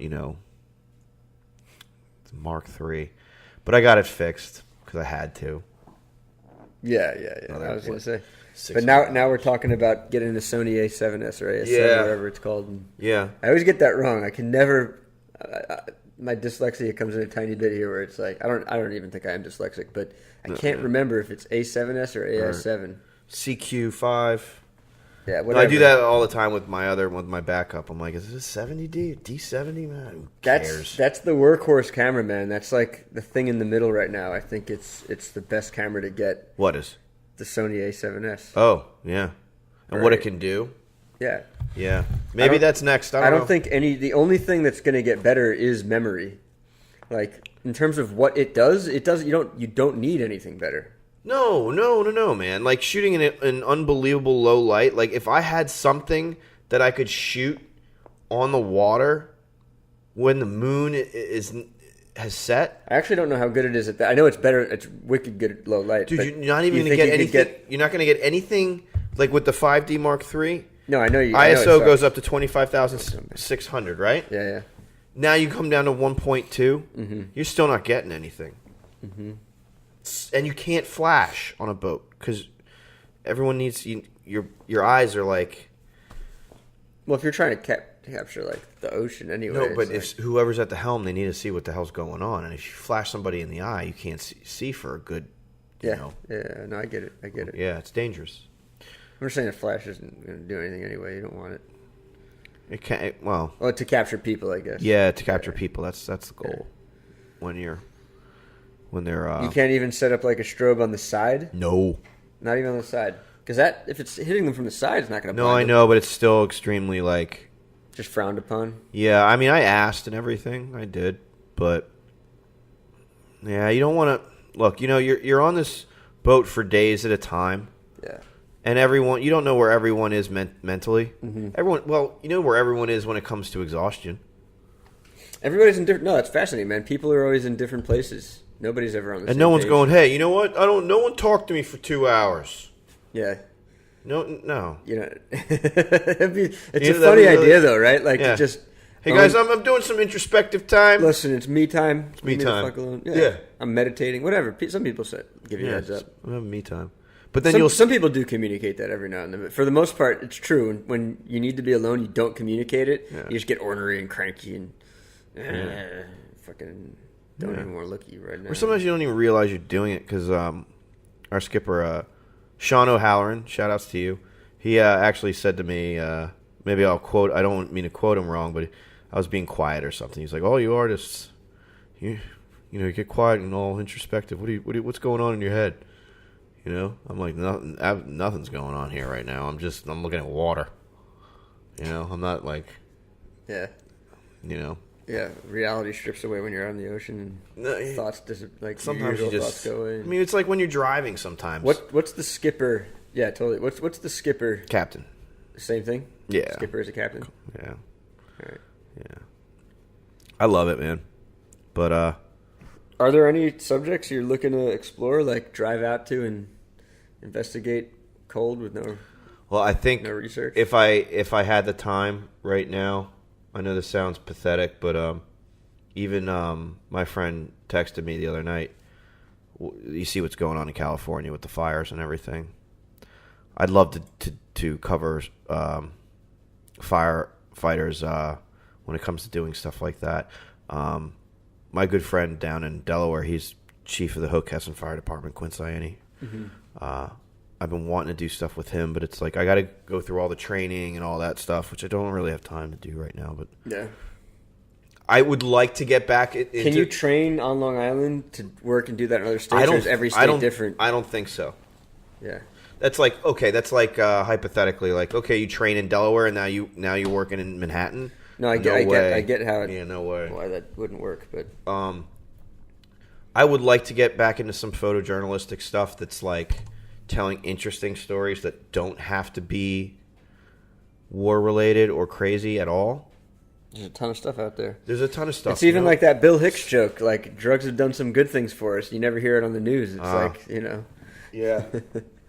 Where'd it come on? Oh, there it is. Like instead of all the shitty news, you could do some. Yeah, it would pieces. Be great to do some. It's weird though. It's so weird, man. Like I feel it in me too. Like the documentarian in me.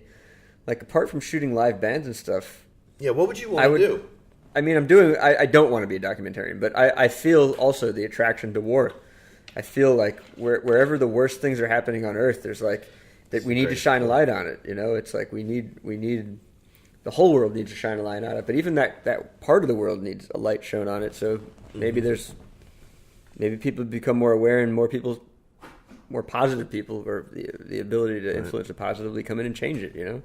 Well, and going back to Anthony Bourdain, or even just from a documentary standpoint, we can't not know what's happened. We need to know what happened there so we can learn from it. Yeah, but sometimes we don't learn from well, not sometimes. A lot of I think in general we've never learned from history. It's not even like that's the cliche almost. Like we can't forget the past. We learn from it. But has that ever happened? Never. The powers that be are always going to just do what they want and need, and there's always going to be conflicted interests, and there's always going to be just people like poor miserable people caught between these rich motherfuckers doing whatever the fuck they want. Yeah, and then all these other factions come in with their all crazy agendas and make it even more confusing. And the war profiteers just keep profiting. Because it's endless. You can just keep making money off of this shit till kingdom come. Yeah. Yeah. Yeah. I mean, that's a rabbit hole, man. When the earth is finally incinerating and imploding on itself, some stupid rich motherfucker's still going to be figuring out how to make money on it. Everyone's going to be dead, and he's still going to be making money. Richer than all you motherfuckers now. General Zod. Yeah. Trying to stop. You think it'll be Zod, huh? militaristic, man. Yeah. We as a species, we love war. I mean, I don't know, man. Come on, man. Like you look at kids. Do we love war? Yeah, I mean, you look at kids on the playground, man. They're all hitting each other already. So right. It's like that scene in Terminator 2 when they're looking around, and you remember when they're in the desert in Terminator 2, and someone's saying a statement similar to that, and there's kids fucking shooting each other with guns. Yeah. I killed you. I killed you. I killed a lot of people when I was a kid. Yeah. In play, in jest. I wasn't allowed to have a toy gun as a kid. Me neither, man. But I found them anyway. Yeah. Got my hands on them anyway. I remember my dad yelling at me one time, really, like he was furious because I aimed my gun at him, and he was like, "Don't aim that gun at me." He like shouted at me, and I was like, "Okay, sorry." Yeah. Well, you don't know. You're just a kid, but yeah. You don't really. I think know your what it father means, was man. right to be mad. Oh, I agree with him now. Back then, I was like, "What's the big deal?" But I get it now. It's ridiculous. Yeah. I think war. I played more war than any other game with my best friends growing up. We played all kinds of fun games, Manhunt, or the classics. So many classic games, man. But war was our go-to game. It would be me and my friends Matt and Phil, and since I was little when I always kind of needed. They were older than me. I always kind of needed someone to be on my team, and so Matt would always go out alone. Phil and I would always be on a team. Matt ended up going to war, for real. But we played war all the time, man. Isn't that wild? Yeah. So I think it's just innate. Like it's in us. It's like maybe innate's the wrong word. No, I mean now that I'm grown up, I don't want to play war. I mean I want to make movies. I still have that like holding the gun kind of feels good, and like aiming it kind of feels good. It's fun to pretend, but I don't. Do you shoot at all? No, I've never shot a real gun, and I want.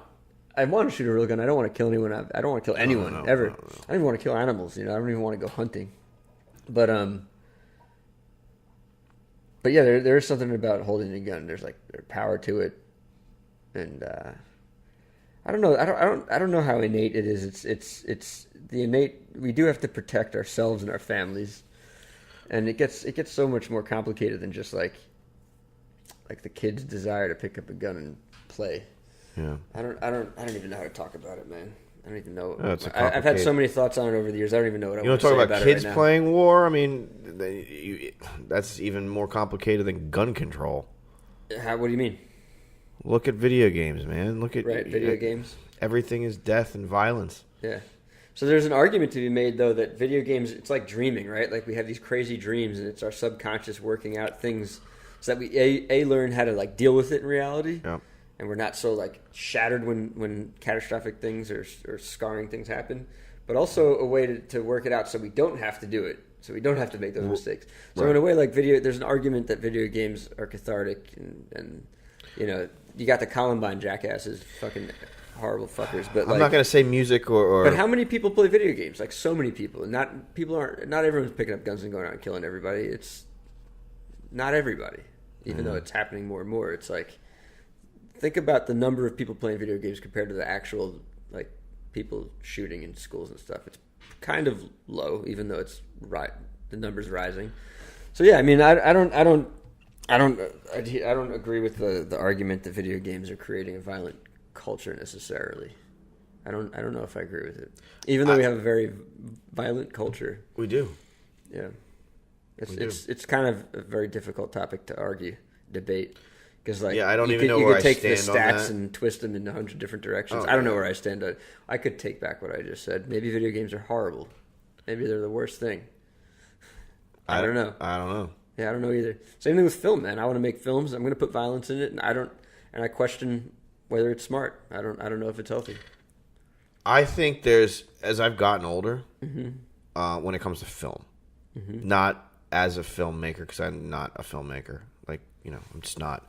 But when you watch certain things, I never got into, I'm not a big, people are going to freak out over this one. I'm not a big Tarantino fan. I turned off Hateful Eight. I almost walked out of Kill Bill. I don't like. I just got so gratuitous for you at a certain point. I just was like, this is too much. I did love Pulp Fiction. And coming from a person that has seen some pretty nasty shit in my life, I don't like the ultra violent. I didn't like Sin City, even though, I have the graphic novel at home. Maybe I'm a hypocrite. I don't like video. Donohue's a hypocrite. I don't like video games. I He never likes was into Sin City, video but games. not the movie. Yeah. I never was into video games, even though I did put on Grand Theft Auto sometimes and just walk around and punch people. I remember watching you play Grand Theft Auto. Yeah, but it wasn't. There's stories of like in East Asia where people have died from playing video games because they didn't eat. Right. No, true stories. I know about that. Yeah, they play video games all day. They don't leave. Yeah, it's an epidemic. We have a heroin epidemic in America. They have a video game epidemic over there. No, people are dying. That shit's asinine. It's so crazy, absurd, man. That's got to be one of the funniest. Ways Some couple had a baby. And they went to a PC bong. Bong in Korean means room. Okay, so you go to these. That's weird. Where you play the video games. Yeah, you go to this room, and there's like the smoking section, and everyone's smoking cigarettes and playing, and they're just sucked into these computer screens. Don't tell me they forgot about the kid. They forgot about the kid. They were raising a virtual baby in this game and forgot about their real child. No shit. Swear to God, true story. Google it. Stupid. Unbelievable. Live with that. My parents got me Nintendo when I was a kid. I played that shit for like a week. I don't want to talk about video games that much. All right, we can move on. My video game story has already been stated on the podcast. It's basically like my sister and my best friend were pulling on a controller. They yanked it apart, and it became a one-player fucking system. I wasn't really interested. Slowly, stopped being communal, and I didn't really play anymore after that. And I'm glad. I hate playing video games, man. It's like same thing with fishing. I get the same effect. With fishing? Yeah, I feel like I'm fishing when I'm playing video games. I just start to be like, I don't want to be here. I don't want to do this. I got things to do. Because people aren't even talking. Like, if you were able to have a good conversation while playing video games, that would be cool. But that doesn't happen. Most people, if you go out fishing, they're shushing you. I'm not in the library. Well, fishing, yeah, you got to be quiet. Whatever. I don't know. I never got into fishing. I mean, like I said, I'll get into it reconnecting with my friends because I'll draw them, and I would love to draw fish. See, that's drawing fish. Like I said, that's cool. Photographing, you got to get a camera without the click, man. You got to get because I know the Canon, you can't really. It's never really. It has silent mode, but it's not. It's silent. Still not silent. Are the Sonys? Do you know? Because they're mirrorless. Does that affect the I snap? I don't know that. I want to say they're quiet. I want to take a good look at that. Yeah. I might get rid of some of my equipment and maybe just pick one up. Because everyone's raving about it. I'm going to keep my cameras because everyone's always selling them, but you get no money from it. You might as well just keep them and have more Canon. Yeah. Canons in the Canon. You get it? Canons in the Canon? You got it.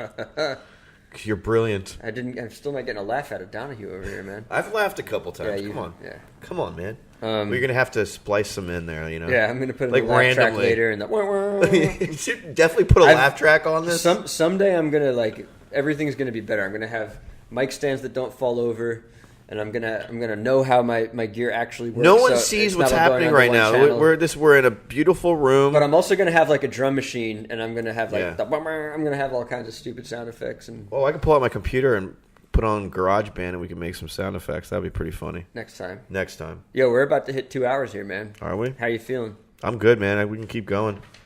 What time I feel is like it? we haven't talked about a lot. I feel like we haven't talked about anything, man. No, because this is it's so fluid. I love talking with you. I feel very comfortable. Actually, what happens when I listen back to these things, there's all kinds of things I didn't even hear or understand, man. Even though I know you, I'm going to be like, oh, okay. What, we weren't listening to each other? Is that what you mean, in a way? Yes, that's not what I meant, but that too. There are definitely moments where I'm not hearing what the person's saying, and it's apparent when I'm listening back that I think I get it, and I realize I don't. But it's not a problem because it's a good conversation anyway. Yeah. No, the last. It's not like we're being rude. The one I'm mixing right now, the one that's coming out this week, is this my friend Bullet Stringer, and I thought I kind of knew her. I barely know her, but I thought I kind of knew her. And then even after I interviewed her, it was I thought I kind of had a sense of who she was, but now I'm listening back to it. It's more extreme when you're interviewing people who you don't know. It's I had no idea who she was, and even. Like I said, even after I interviewed was there her, a stress level to it? Or? No, not at all. But it's just I thought I had a sense of who she was, but as I'm listening to it, I'm like, oh no, you're totally different. You're not at all what I thought you were, and it's interesting. Were you impressed or were you disappointed?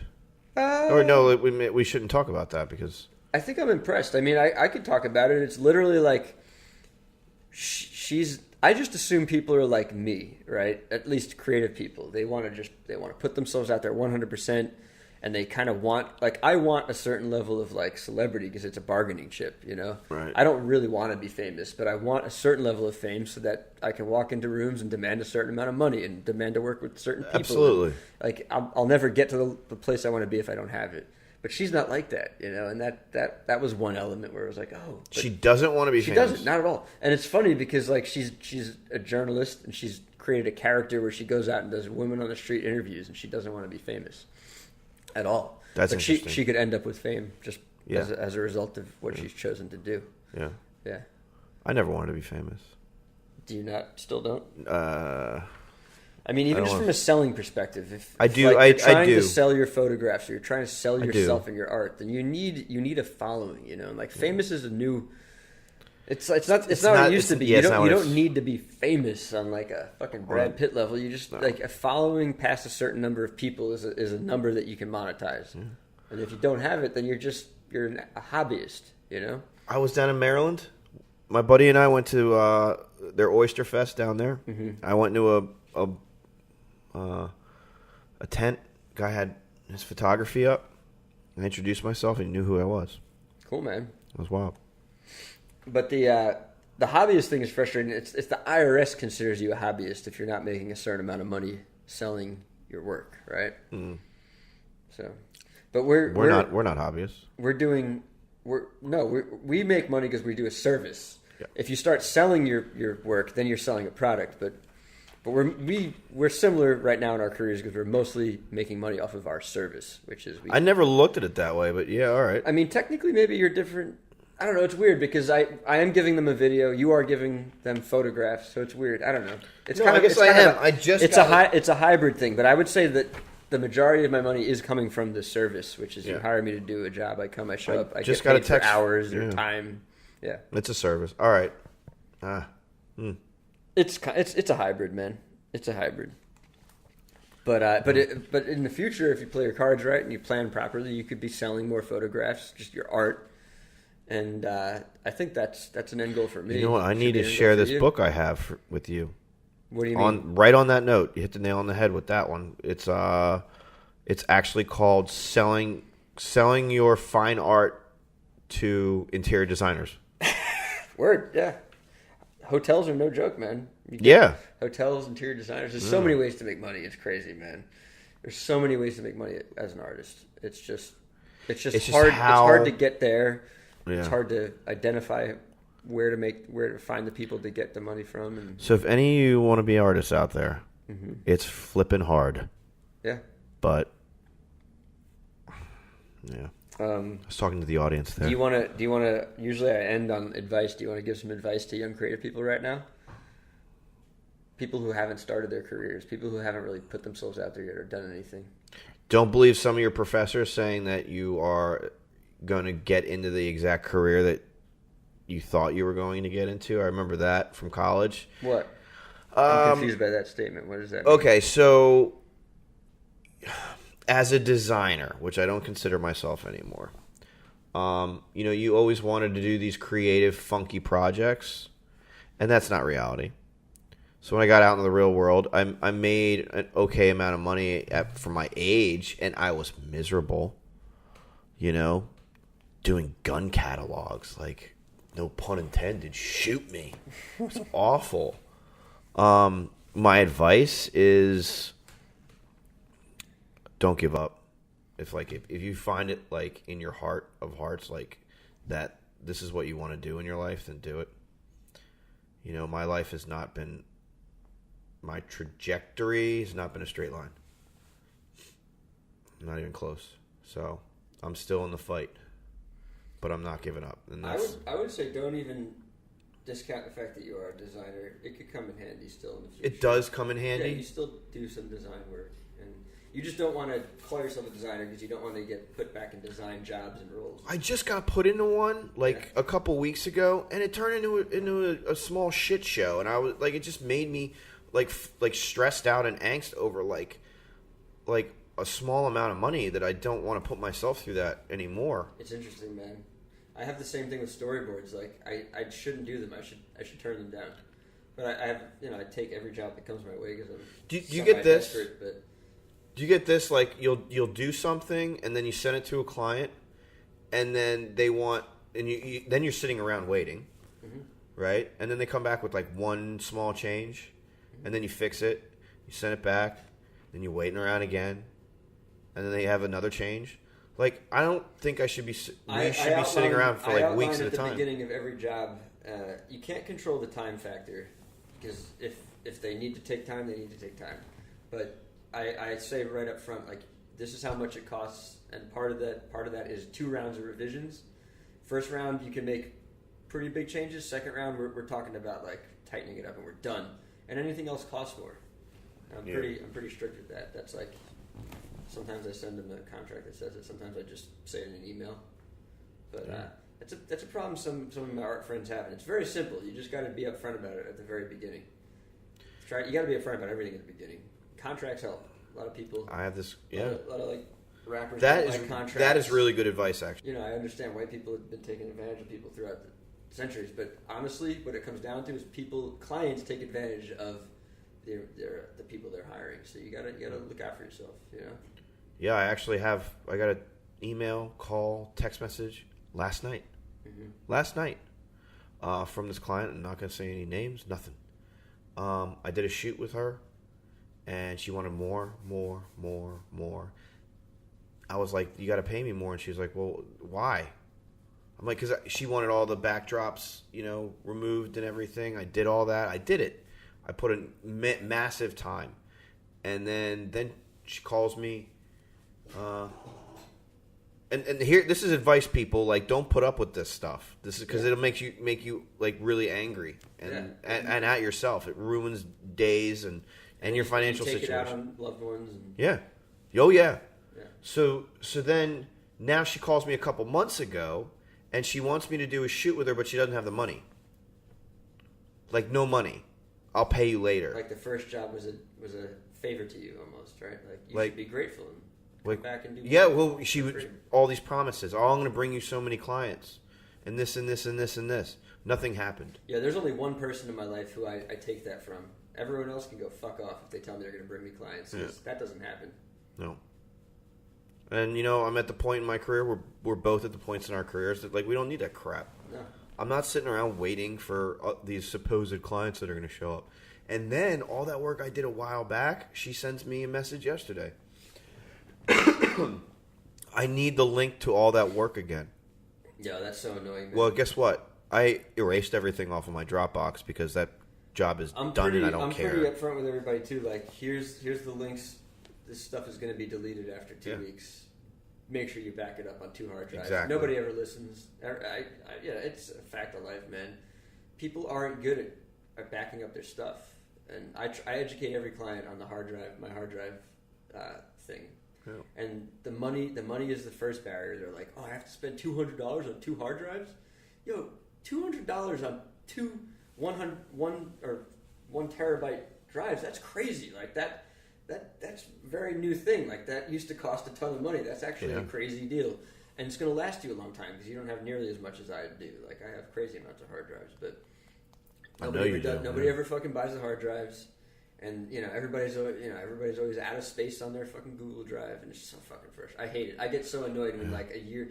If I have to give somebody stuff 3 years later, and I'm sorry to any clients who are listening, but it's a pain in the fucking ass. Yes. Get your fucking hard drive game up, everybody. Especially if you're trying to play. Put a Post-it on it, tape it down with invisible tape, and put it in a safety deposit box for all I care. Because you know what? I have to pay for my Google Drive or my Dropbox and everything. Yeah. And your work is sitting there for years, and I got to pay to keep it saved. No, man. That's not a service I'm offering. No. Like, I delete it after 2 weeks, so you got to back it up. Yeah. And I prefer not to do that, too. I prefer that they bring their hard drives to a shoot or an event, or they come to me, I make people come to me because I fucking don't like the whole game of like, I'm uploading you to the drive.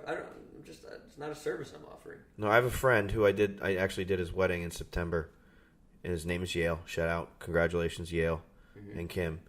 But he bought an external hard drive for me to put everything on for him. Some clients do it. It's Some fantastic. clients do it. But it still bugs me because they only buy one, and I'm like, you are putting everything on this one device. You have to back it up on two. Yeah, you have I to hear keep you. them in different places. Yeah.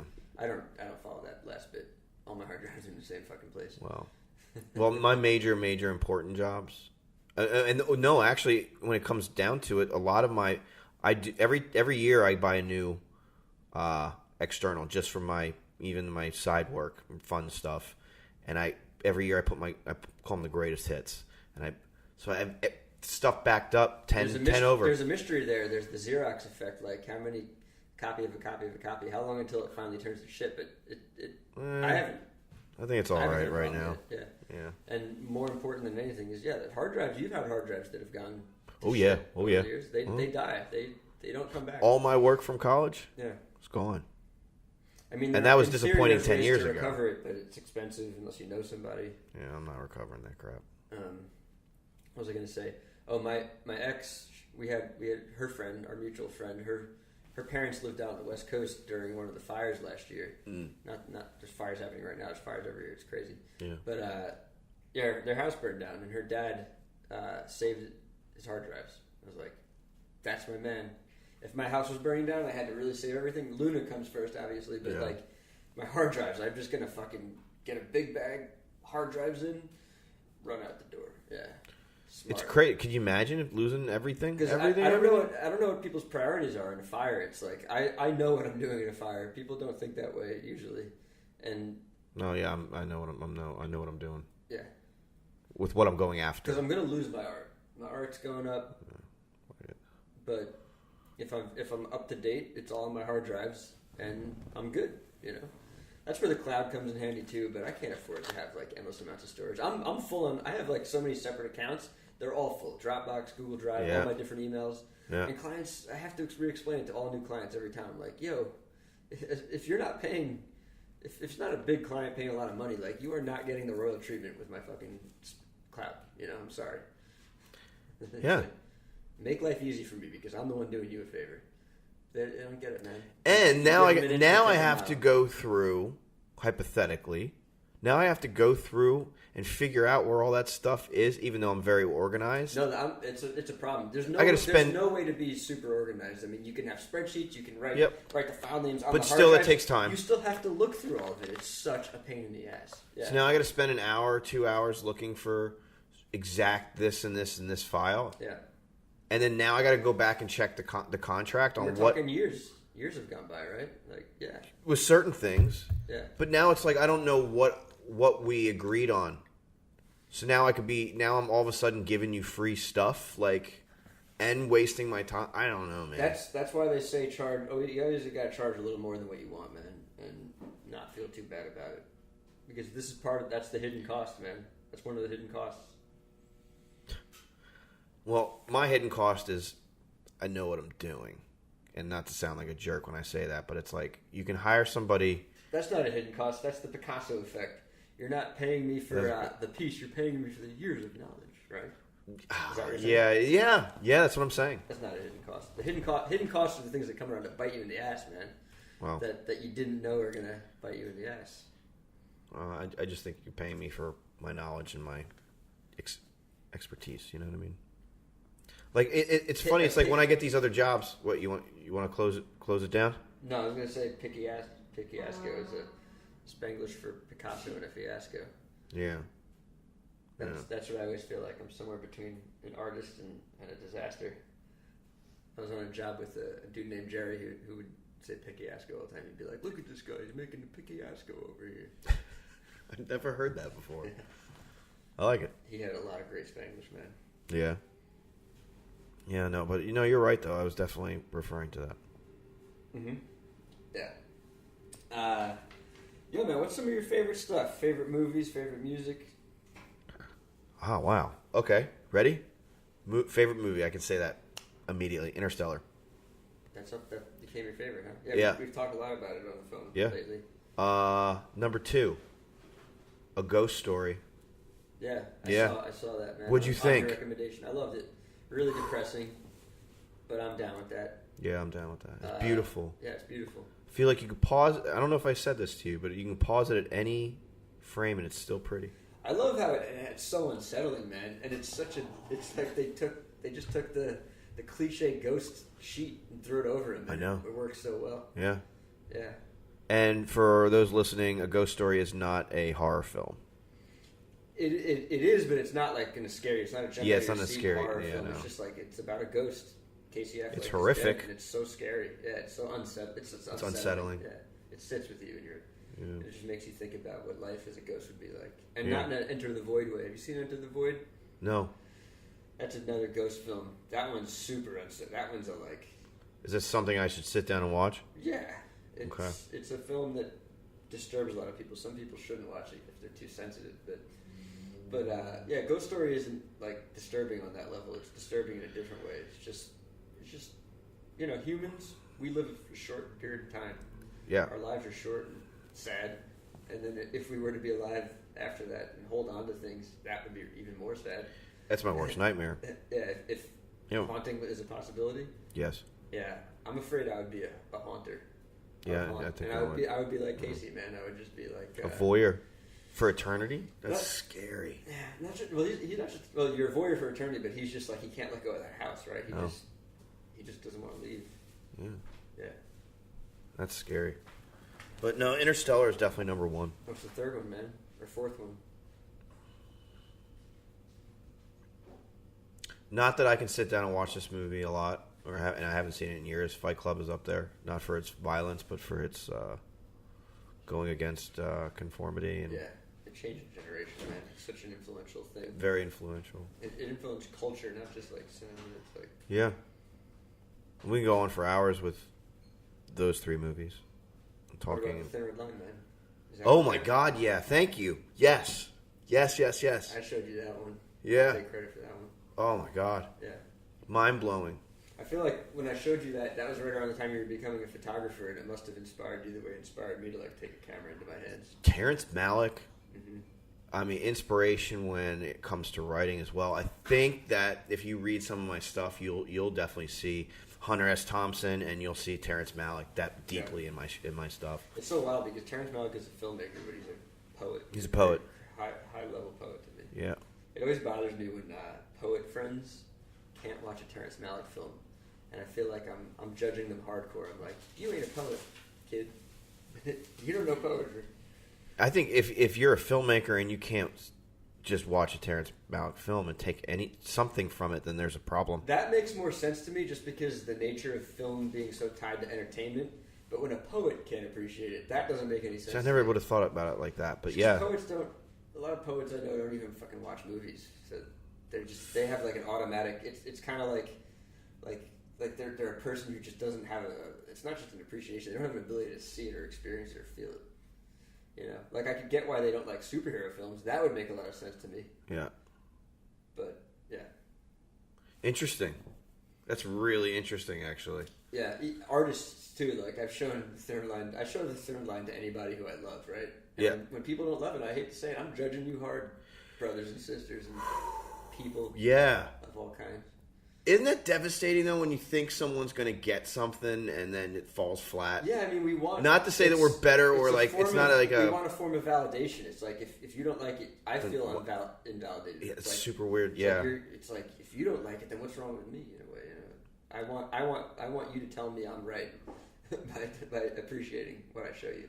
And that you are exactly right, and that it's something you don't like openly discuss a lot with people in general. But when I was teaching, I screened Interstellar and A Ghost Story, and I definitely felt like what happens if my students hate both of them?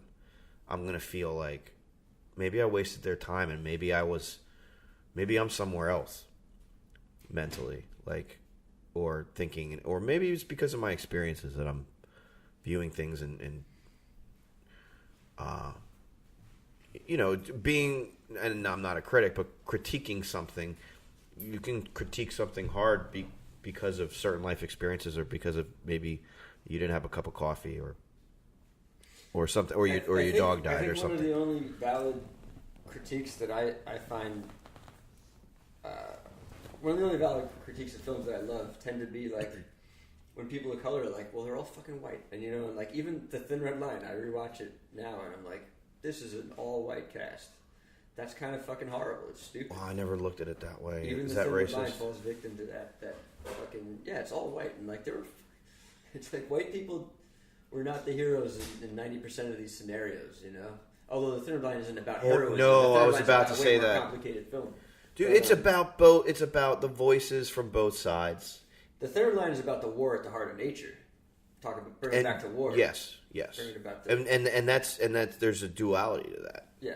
Your human nature and nature itself. Nature itself. Yeah. There's the way of grace and the way of nature in his films. Grace, and, yeah. And I think he gives humanity a good name because we have the ability to go to the way of grace, as opposed to nature, which is just kind brutal. of brutal. Yeah. And but also beautiful, breathtaking. Obviously, he's like. One criticism of his films is they're nature documentaries, but actually that's not a criticism anymore because everybody copies him now. Every cinematographer out there has, whether they know it or not, is shooting in style similar to his style. Man of Steel. What, the Superman? Yeah, everybody. Man. It was Superhero films, it was screaming Terrence Malick in certain scenes, right? No, I see it everywhere, man. It's all over the film industry, man. Whether people are aware of it or not. And he didn't invent it, but he fucking took it further than anyone ever had before, man. Yeah. He would go way over budget. It's super clear to me, but not so clear to people. Yeah. Well. And I used to have to argue with people about natural light. It's not so uncommon now that people are using natural light more. It's I hate lighting, man. It screams at me. I can just sit back and chill and like enjoy things. But for the most part, like if I'm like trying to like think about it from my soul and from an artistic perspective, the second I see a lit scene, it just screams at me, and I'm like that's 90% of Hollywood. But if I can just name 3 movies that have like amazing lighting and the color and everything, well, maybe 4. Well, so the new. all of them, but... Well, have you seen Fracture?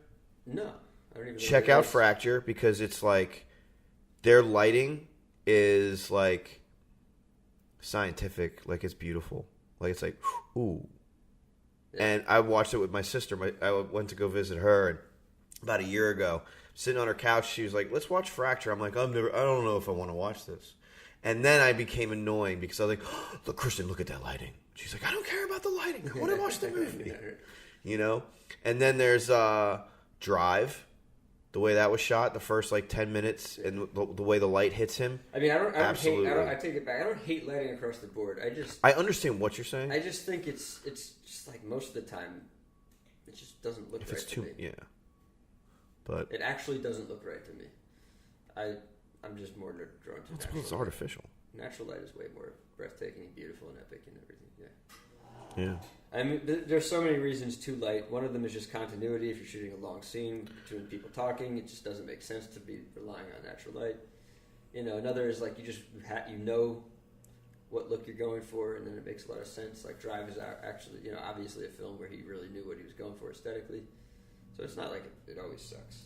Right. It's the natural default thing, and when you're on an amateur level, when you're not respected, and you're working with a bunch of other amateurs, and you're fucking arguing with a bunch of amateurs about lighting, not fun. Well, like that music video that we did together? Which one?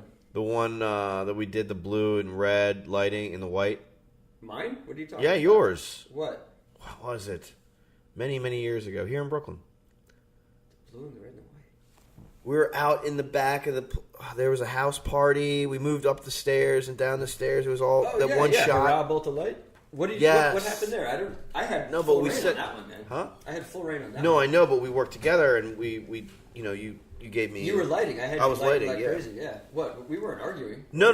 I thought I'd bring that up because of lighting, because we were talking about it. It was night, so we had to light. We had to light it. Yeah, that's another reason to light, because it's fucking dark out. Bit of a pain in the butt, though, and now, like... That was essentially, even though it wasn't one take, we set it up. It was like so 3, it was. Right?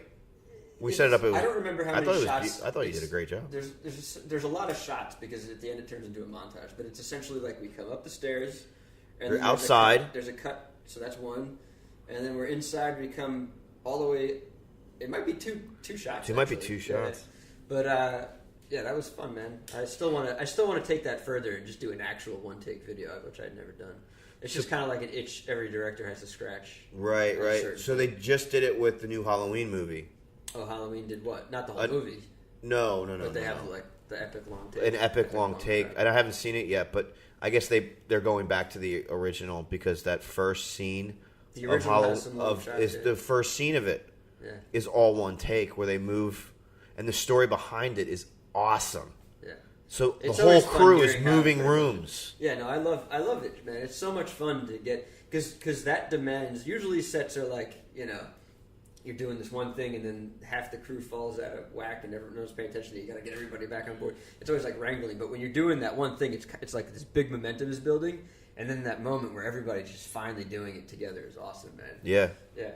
And on piggybacking off of that and going back to a ghost story is the crew. They did that and don't quote me on this, but a very short period of time. And when they were changing the house, they all stuck around and they were repainting and they were moving furniture in. They worked as a family. Yeah. On that film. What's the fucking movie where there's no kids aren't born anymore and Clive Owen's the lead character? No children from. I want to say No Country for Old Men. No children for old men. No children. Fuck, dude, I can't remember anything. Should I pull out my computer and start Googling stuff? That's another great example of a lot of long takes. There's so many out there, man. Everybody does it. It's rampant. I do want to know what it is. It's crazy that I can't remember it. No, we both wanted to say Children of Men. Children of Men. Children of Men. Why do we naturally want to say No Country for Old Men? I don't know. It just sounds good. I wanted to say the same thing. That's weird, man. I don't know. Yeah, you're a big film buff. I am not a film buff at all. Well, I have watched a ton of cinema. How about this? You are a cultured. I love movies, man. Yeah, there was a phase where I did nothing but watch movies, just like there was a phase where I did nothing but read comics, and I think everybody who wants to do things should do that. This whole like outsider thing, or what really pisses me off when people are like, "I'm not going to watch anything because I don't want it to influence me, and my brilliance is going to come out." I'm like, "Good luck." Those people. It's probably not going to work out for you, to be honest with you. If I didn't look at other, you just don't have a vocabulary. It's the same thing as learning language. Yeah, and you're gonna be like speaking basic elementary school sentences if you don't watch. Cinema is fucking gorgeous, man. That's the one thing that kills me. It's like half the shit on Netflix, all the good movies that are coming out now are influenced by old movies. Whether you realize it or not. Yeah. Even if it's not direct, it's indirect. It's just like the spirit behind it. What are you excited about? Right now, I don't have time to pay attention to anything. Yeah. Yeah. I wish I could really be talking about what's coming out, what's happening, what I'm excited about. I don't even know what's going on. I don't know what my favorite directors are making right now. I'm not paying attention to that shit. I just can't. Yeah. I'll get back to it, but I showed you my room. Those shelves I put up were put up 2 nights ago. I was living out of piles of stuff because I haven't had any time to even unpack my stuff. Yeah. Since I moved, it's been a marathon, man. There was the Brooklyn Wildlife Festival that I designed all the art for. Beautiful artwork, by the way. I spent my week at that. The week I moved here was happening, so it was mad. And then I forget. It was just like one thing after another. Like the pumpkin carving just happened. I had the Bushwick Open Studios show, which led to the mural. It's like I haven't had a time to breathe, man. I haven't had a chance to breathe. I understand. Yeah. This will be the first week where hopefully I breathe a little bit, actually. But it's scary because now I don't have work, so I'm panicking again. Oh, yeah. No, I know how that is. I hate that shit. January, February. That's actually what I'm scared of. Yeah, I'm not scared of now or December. It's January, February is the most terrifying moment. Yeah. And now it's like, I want a nap. Yeah. I need a nap. Lay down. I'm good. I'm good. I'll sing you lullabies. Donohue. I gotta pick up my daughter. I gotta pick up my daughter tomorrow. I can't fall asleep here. Yeah, coming from the man who wanted to sleep on the couch. Sorry, I can't accommodate you. Hey, it takes some time. The traffic can be very bad. Did I say accommodate? What's the word I'm trying to say? I don't know. What are you trying to say? Accommodate. Accommodate. I said there you go. Comedy. No, it's not. Yeah. I'm getting hungry. All right. And I'm tired. I want a nap. Okay. You wanna wrap this up, or you got? You said music. We're at 2 hours and 30 minutes. Let me just go down this list. Yep. Let me just cover everything. I ask everybody like routines and habits, typical practice. Can you walk us through some days like a day or a few days in the life of Matthew Donohue? What he does? Yeah, my days are. In fact, I was talking to this woman the other night. She was like, "What time do you normally go to bed?" And I'm like, 8 p.m., 5 a.m. I don't know. Mm-hmm. I don't know. It depends on if I have an idea or if I'm working on something. I like to when I have some downtime. I like to have a little fire outside. I like to go on walks. You have a fire pit outside your house? Yeah, thing. I like your little living situation now. It's nice. Yeah, man. no, I'm moving in like 2 weeks. Where? Bohemia. Shit. Yeah, I'm going to be on Connecticut State Preserve. Is that cool for you? You happy about it? Oh yes, very. Nice. Yeah, bigger place. Fire pit? A fireplace and inside on a horse. Interior fireplace. Interior fireplace. Wow, man. Yeah, and on 3,500 acres. So ladies, be warned. Hiking. Donohue is coming into a fireplace. Oh my goodness! It's about to get romantical. It's about to get romantic. I'm gonna get a nice big bearskin carpet. I'm not gonna go down that road anyway. So I'm moving to Bohemia in a couple weeks. To finish your question, typical day. I don't have a typical day. Yeah, I don't really either, man. Yeah. It's too hard. I'm doing too many different things, and clients. I'm just you have to bend to the wind with clients too much to have a routine. Yeah. Yep. Yeah. I mean, even like if I try to get out of town or do something, all of a sudden I get a call from a client, and there I am, working on my computer in someone else's kitchen or at a Starbucks. Yeah. That's sometimes annoying, but oh man, I want work and I want more clients, but it's so annoying, man. It's just even the best of them are inconsiderate. It's crazy. You know what though? When it comes down to it, if you remove yourself from your life for just like a moment, it's better than other shit. Yeah. Oh yeah. No, I'm thrilled about 90% of the stuff I did this year. This has been a good year for me, man. You've done a hell of a lot. You met the Brooklyn Rocket Massive a little bit. Yes. Samir. Yes. I shot a 24-hour festival for them, man. I We literally gotta talk about that. stayed up and shot for 24 hours straight. I took a 20-minute nap during one of the sets in the morning, Yes. and I felt bad, but they were like, "Fucking sleep," because I was like backing stuff up and like doing this, and they were like, "You have to lay down." And I was like, "I have to back this up first," and then I went out, hit record on the cameras, and I was like, fucking sleeping. It was funny too because like at that hour it was like just a bed of like just people passed out in front of the stage. Everybody was sleeping. I would have loved to have been there. Yeah. I think That's the way rock is meant to be experienced. Actually, it's not just a funny thing they're doing. No. I've been to India, so like I've seen the temples and stuff where hundreds of people would just be not even sleeping, or maybe they're meditating, or maybe they are sleeping. Hard to tell the difference sometimes. Hard to tell the difference. No, you can tell because meditating, you're not laying down. You're not horizontal. Hey, I meditate laying down. No, that's just method of meditating. That's just sloth. It sounds like he's snoring. He's actually communing with spirits. That's a language. It's a language. Yeah. No, I don't meditate, or maybe I do. I don't know. I just get in the car and drive. I want to get into transcendental meditation for my own health and well-being and everything. Yeah. You grew up in Delaware mostly. I'm originally from Connecticut. But you grew up mostly. I grew up in Delaware and Pennsylvania, right across the state lines, where like Longwood Gardens, Westchester, Pennsylvania, Kennett Square, beautiful rolling hills. I miss it. Do you have any kind of creative or life philosophy, or like a guiding principle that takes you through, or any interesting philosophies? Yeah, I was asked to. Remember years ago, I was asked to lecture down in Miami. Yeah. And I wrote that piece. It was my closing. I don't remember the piece. I wish I had that on me actually. Because it says it all. I felt like it's at that point in time. It really did it. Like it was. Yeah, that's how I felt. Was I'm content in my own. This is not what it said, but at this point in time, like I'm super content with where my life is going. I love what I do, and I try to always remind myself that life's all right. Because I've definitely, and to go back on what I said earlier is I've been through a lot. I'm a single dad. I've seen a lot. some stuff really like I came back with nightmares from Kuwait for sure. You feel like you have PTSD from that? Oh yeah, man. Yeah, and again, I wasn't on the front lines or anything, and there was no war in Kuwait, but it was like that way of life of just always being on the edge. And then like going to Cambodia and seeing that stuff that really woke me up to like holy shit. And then I come back to New York and I'm bitching about the G train being late. You know, so that it's I mean the G train being late is a problem if it's fucking with your income. And well, yeah, but you know it's.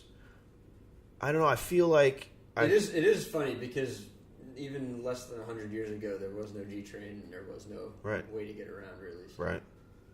Horse buggy. You weren't traversing the city several times in a day. You need a boat. Yeah. You know, so I don't know. Nowadays, it's just I have a healthy little girl.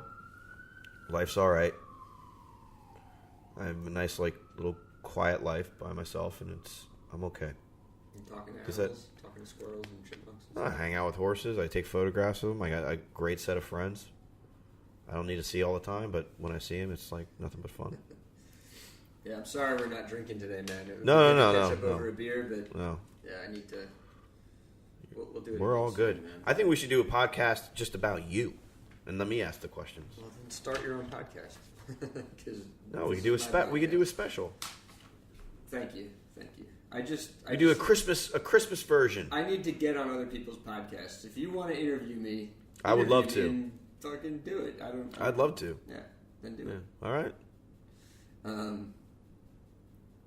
I'll be like Charlie I Rose know, with it. I know. Here's a question I gotta ask you. Yeah. What's it been like working with me? Because you've helped me out quite a bit, man.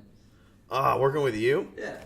All right. So how many jobs have we done together? Hurrah to Light, Sun Parade. Yep. Which was the second video I did for Which you. was when I was a bad one. You were going through the thick of it. And Violent May. Right. Up in Connecticut. On that epic property. Epic. Awesome. Roxbury, Connecticut, right? Yeah. There might have been you helped out on Bobby Janela's. You shot that. Yeah. My favorite photo of mine, at least that you've ever taken. Yeah. On Bobby Janela's video. My head wasn't in the right place, and I kind of fucked that video up a little bit. But I got a piano in the park, Fort Greene Park. Yeah, you and did. I got puppies on the piano. And Yeah, I you got did. Bobby Janela in front of the piano. And while my footage sucked, Donnie shot one of the best photographs of all time. Thank you. Yeah. Thank you. You know, actually, that was one of the images I always had in my head that I wanted to shoot. Was a piano in a park. Yeah. So and then make your dream come true. Absolutely. Yeah. When you told me that was going to be happening, I made sure I was there. Music videos are fun, man, right? It's yeah. like an excuse to do whatever stupid idea you have in your head. Right. But, you know, to answer your question, working with you sucks. No, I'm joking. I'm hard on you, man. No, I'm not nice to you no. But here's the thing, though, is like when... Okay, so if you take the Sun Parade and you kind of put that on the... Because that's what I was in a really bad place back then. Yeah, you're excused because you were going through... Yeah. Someone was putting you through some hell. Hell. But hurrah, bolt of light, like you're like my thing is like if you bring me on to something, I know you're in charge. Yeah. You know, I want respect, but like, you know, I know you're in charge, and I want to. Am I pretty good at being the boss while showing respect? Because I can be mean. I know I can. No, be mean. but it's you though. It's like I never got upset with you. Yeah. In fact, like I thought it was cool when I would be like, hey man, what about this, and this, and you look at me and be like, I incorporate good ideas. And a good idea shot. And if you weren't into it, you weren't into it. I didn't lose sleep over it. Yeah. I like working with you, and I would do it again. Absolutely. Yeah. You know, if you ever have something, I'll come in, and let's do something. Yeah. Like this is fun. And I appreciate you being around because you get to snap photos of me. I can do some too. Because I don't ever have good documentation of what I do. Well, that one that I did of you in the river. Yeah, it's funny because I'm literally like actually yelling at you in that photograph. Yeah. But I just look like I'm... I forget what you were saying. It looks like I'm posing, but I'm actually just like, put the fucking camera down. Yeah. Get over That's here. Right. That's right. Yeah, you were like, get out of the shot or something like that. We're chasing light here, man. We're chasing fucking sunrise. Well, because sunset. You know what? Because I got selfish in that moment. Because because I have that picture of May, right? It's been so long. Oh, of Becky. Becky. Yeah. Freezing her freezing her. She was turning blue. Yeah. Because she was laying in the stream. And what month was it? Yeah. It wasn't like a cold time of year, but the stream was cold. It was insanely cold. And I was like, let me get the shot. And you were like, I'm shooting a video. Is that how it went, right? If I remember correctly. You're mixing up. She wasn't laying in the stream during that shot. We were whatever. I don't even remember what we were fucking doing, to be honest with you. It was just, I'm always trying to fucking get more shots, you know. But I found it. When you're making me pose, even though I should stop and be grateful and do it, I'm like, come on, man. That's a great photo of you, though. I've used it so much, man. Yeah. I should pay for it, but should. I'm not going to. I'll give you my address. You have my address. You can send me a check. Blank. I'm hoping, technically, I fucking owe you favors, man. I don't really feel like, maybe this is a little bit of a payback, but I owe you favors, man. I want a piece of artwork. If I can ever, well, that's different. We'll trade artwork, but if I can pay back helping you, shoot someday, I will. That would be, it'd be cool. Actually, it's not even a payback. Is if you'd get your ass out to where I live and do a shoot with me, and just let's just kick it. It'll happen, man. It'll happen. I know. I'm always making excuses like I'm too busy, but right now I'm still picking up the pieces of my life and putting them back together again. We'll figure something out. I mean, you got family out there. Mm-hmm. Come spend a couple hours with me and some horses, and let's put together something gorgeous. Because you and I together, I think that would be dangerous. Yeah. Image-wise, See, my I want to do something I'm split. Though, I'm somewhere between, do I want to become a studio that's more like an agency or like a production company that takes on lots of clients? The answer is no. Yes, I do. I want that, but I do have to choose at a certain point. I want to make comic books and movies. It's not in alignment with what I think us together teamed up would be. I'm saying a project here and there. Yeah, no, we can do. That's we'll do what I that. mean. We'll do that. But I don't want to take you away from what you. I wish I could just. We could sit together and form a studio together, man. But I don't think it's right. I think we're in semi-different. It's not we're different paths, but I need to figure out how to form a studio that makes comic books and movies. That's the bottom line. That's it. And if at any moment I could help out with something, game. That's my goal. Yeah. And I need to get to a point too where I can hire people to help me, because that shit's not going to happen alone. Yeah, it's tough, man. Yo. Yeah. What else you got? These topics I wrote, working with me. We talked about it. Yep. Sunday Morning with Jack. Little short film. The link will be in the description.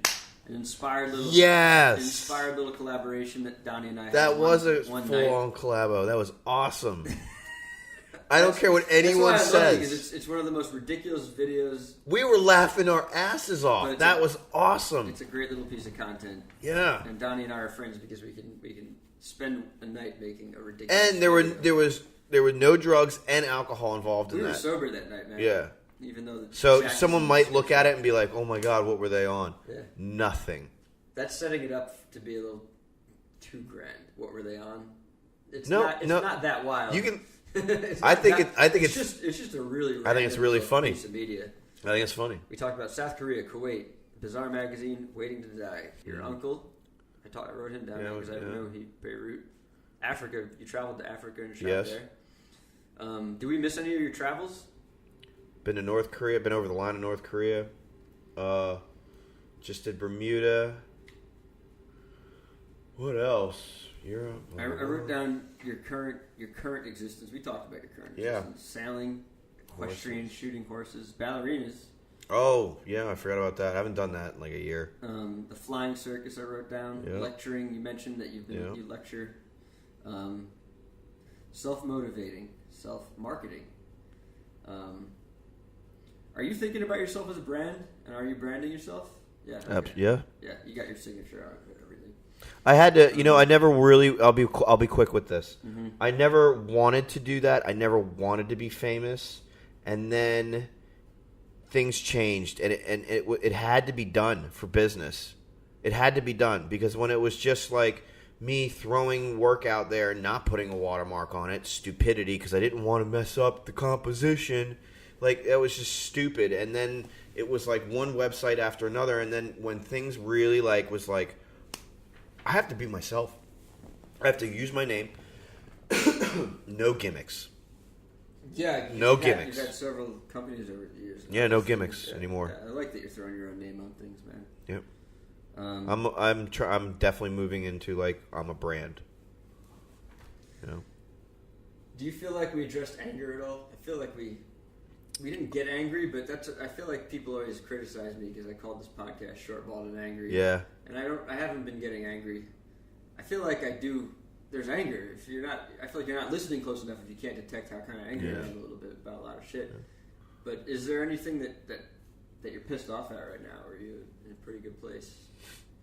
Yeah, for sure. Stuff I don't want to get into. Mm-hmm. I know the main thing, but angry when it comes to my work. No, other than some clients like being tough. Mm-hmm. But now, as time has gone on, it's like you live and learn with certain things. I definitely wish that at Pratt they prepared us for certain things, not like a smack on the ass, like good luck. Yeah, they didn't even give us a smack, man. No, it was just like, and then here's James Earl Jones and Joan Rivers. Oh, yeah, and Joan Rivers. Feel good for a fucking day at your graduation, and we didn't teach you anything about business. And then beg my parents for money because I can't get a job and it's 20 degrees out. And I don't even want to, you can't, and people are saying, oh, you just got to show up places, which I do now, but in the city it's hard to show up places. You can't get past the lobby. At least, out in the suburbs. Yeah, it's less exclusive. It's like that, and that's what I do. I show up places, I introduce myself, and everything works out. And sometimes I bring my daughter with me because, people's trust, is automatically there because you see me with a little girl, and I'm not. It's so funny, man. There are some people I know who they just look creepy, but then you find out they have a daughter, and it's like all of a sudden it's just. It's like night and day. It's like someone, stalker character. Oh, you're. Oh, okay. Someone liked you at some point in time. Well, even that's not what it is. I feel like the responsibility of taking care of a kid makes somebody seem trustworthy. Yeah. It's not necessarily true. No, it's not. Someone can be a dad and be a worse scumbag than somebody without a dad, right? Yeah. I think when you see the bond that I have with Olivia, you're a good dad, man. Thank you. You're great with her. It's so adorable. I don't know if you saw, but I cried last time I saw you with her, man. It's beautiful. Oh, thanks, man. There's nothing that makes me more emotional than seeing my friends with their kids. Well, that's not true. There are things that maybe make me more emotional, but I get pretty choked up seeing my friends' kids, man. It's amazing. I'll be honest with you, and you know me, I can be hard around the edges, but I'm a softie. And Libby, you're a ridiculously emotional, soft teddy bear, man. Yeah. When you're hard, it's all show. I know you very well. It's all show? Yeah, it's just like you feel like, for whatever reason, you're feeling guarded. You put on your fucking, I'm Donohue and I'm mean. And your face gets all like this, and you start telling your stories and stuff. And it's like, let me tell you. But even then, you're soft. And, very quickly, you actually want to talk about emotional stuff. You're an emotional being. I'm an emotional being, for sure. Yo, man. Yeah. Is that it? Did we... How can people find your work? Matthew Donohue Photography.com. It's 2 T's in Matthew and no A in Donohue, so it's Donohue. You can find me on Facebook. You can find me on Instagram, mdonohue1979, as in the year I was born. What about LinkedIn? I'm on LinkedIn, but I don't really... I've missed a couple jobs because I check it so infrequently that oh, really? It's the opportunity. Maybe I should look. But I'm also man, why are you messaging me through LinkedIn, especially if you already have my email address? Yes. It doesn't make any sense. It does. I don't know, man. There's only so much crap I can check in a day. It's such a stupid platform for artists, but fuck, do I really need to be checking LinkedIn more? Probably, maybe. It's like you want to keep all avenues open. Bottom line. Yeah.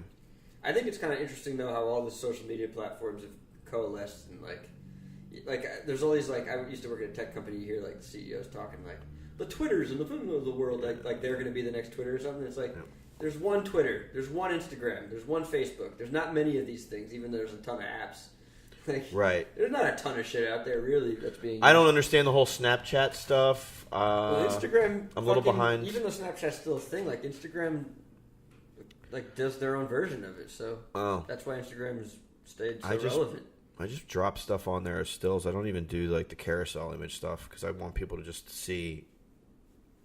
If I post an image, I'm posting it for a reason. Like, I want you to see it and not just have to keep swiping. Mm-hmm. Does that make sense? Yeah. Even though on Facebook you have to keep swiping. Mm-hmm. I get most of my business from Facebook. Do you? Yes, absolutely. Because people see what I'm up to. Yeah. And then they'll say, hold on a second. I know so-and-so that needs this and this and this. Yeah. Because I post all sorts of stuff. Like, you don't really see my private life on Facebook. You'll see Olivia and me, like, here and there. But, like, I don't know. Sometimes, I guess. Well, do you have a separate... You just have the one Facebook account, right? Not the business account? I'll have the business one and I have my personal. And okay. I post all my work to my personal. Yeah. I just set up the business one just so I can promote on Instagram. But I don't use it yet. I think I have 4 followers or something. I got to start using it more. Yeah, it's work. They're good tools, man. It's all work. It's all a pain in the ass. I'm not so in love with it, but I love the instant gratification part of Instagram. Yeah. I wouldn't be the artist I am right now. I wouldn't be fully back into it if it wasn't for Instagram. With getting those likes, though, yeah, and people saying, "Hey, keep it up." There was an older man I worked with at my previous job, my last full-time gig, and the fact that he was posting his art to Instagram made me think, "Damn, I'm the old man right now." I'm older than that. I seem older than this older man. So he was a great artist, and he inspired me to do it. And then just the fact that like when you post on Instagram, you get those instant gratification likes and everything. Yeah. Yeah, it's awesome, man. It's good. It's a good thing. It's also a great way to test the water. Yeah, like what works, what people like. Exactly. Yeah. It's like when I did with the fantasy stuff with Olivia. Mm-hmm. It's like, oh, okay, maybe you got to do more of those, man. Yeah. Yeah. So that's like super personal pet project stuff. But it's getting a lot of. Got to bring it to the forefront, man. Mm-hmm. That's the kind of thing where dad's doing stuff with daughters. That's viral material, man. You could send that to all kinds of blogs and. I never thought about sending it anywhere. It could go viral. I don't know if it's worth money. If I keep doing it, yeah. I showed Olivia and she was like, she didn't understand. She will someday, man. Well, she was like, she knows that she wasn't there, so she like was trying to figure out like. She'll get it someday. She'll get it. Do you see the one of the cliffs of Mohar? I don't know. She's up against the side looking down at the water? Yeah. Okay, yeah. So, yeah, it's fun to do those things. It's like my little gift to her that I can leave something behind that says, hey, you know what? Like, I wanted to give you something magical. Yeah. And I feel like I need to... The world is such a fucked up place. It is important to bring magic into the world. Guys, guard your daughters. Teach them well. Keep your pants on. I don't want to be a grandfather when you're 12, type of thing. I don't know. Anyway, did I go too far there? I don't know. No, not far enough, man. Not far enough. I forget enough. the name of this comedian. I just saw this thing on Netflix. Brad Williams is a dwarf comedian who I love. He's on this series. It's not called Disruptors. It's called something with a D, like not Degenerates. Anyway, I'll send it to you. This new comedian who's on it. He's the first one to go. Dude, when you see something, he put the show together. When you see something amazing, you need to be sending me. I will. He says some really inappropriate father-daughter jokes. He goes right to it's funny. It's not really. I don't even know if it's inappropriate. Maybe it is. I don't know. There's a bond. He's funny. There's a special bond. Because I've said this before. Is like when you have a little girl, it's like you're the first man in her life, and she needs to understand like you should treat her the way she should want to be treated later on in life. Like, yeah. And then she should also see the way you treat other women. Mm-hmm. So here's the thing: she hasn't met anybody because I'm not like that. Like I'm not. You know what I mean? No, what do you mean? Sorry, I'm not a floozy. I'm not bringing. When I'm with her, it's us. Well, yeah. When you do, if you do meet a woman, you gotta just make sure she's. I know. I'm very careful about that. So yeah, it's crazy, man. I want her to grow up to demand respect and to give it. Mm-hmm. I think some they're not mutually some exclusive. fathers don't understand that. You don't get it if you can't give it. You got to give it to get it. And I don't understand how some men can walk away. whether you have a girl or boy. I don't get it. Yeah, well, I mean, I've met a lot of people who are, you know, super poor since I've lived in the city, and like, the system tells them to. Like Thank you, Lyndon B. Johnson. Like, literally, social workers will say you have to take care of yourself because, you know, everybody's scenario is different, so it's hard. Yeah. It's hard to judge, but there are plenty of people who are shitbags, and fuck them. And then the people that stay home and collect child support and don't work, and then they're on welfare and Medicaid and all that stuff. And doing drugs. I get that drugs are addiction, but God, man, it's like... When that little girl was born, I was like, okay, man up. Yeah. Game changed. Game changer. Nothing will ever be the same. Yeah. Game changer. So, you know, a lot of the decisions I make now are for her, and that's why I live where I live. I want to dedicate this episode to Olivia. I hope she hears it someday, and I want her to know that her father's an amazing man. Olivia, love you. Who I love dearly. Thanks, buddy. I love you too. Yeah, she's lucky to have you as a father. Thanks, man. I'm lucky to have her. And I'm sure you guys are going to have your differences over the years. Oh, she's sure. about to head into that phase where you're arguing over everything. No. It's not going to be so sweet, but it's going to happen, man. I'm sure. The parent-child dynamic should be adversarial, because otherwise the parent's not doing the right job, I think. At a certain point. Yeah. But it would be great to, like, you know, like my parents and I we talk every day now, and they live in Florida, and I would love to have that relationship with Olivia later on in life, but you know, for now she's my little girl, and like I just poured love on her, and she's just I do say no because I don't want her to turn into an entitled little brat, but I love you, Livy. I love you. Thank you for coming over, man. Thank you, Olivia. This was fun. And for you, man. I'm glad we got to talk. Everybody, especially people who have as much heart as you, they deserve to be heard. Thanks, man. So, I appreciate it. Love you. I love you too, buddy. All right. Peace, man. Peace.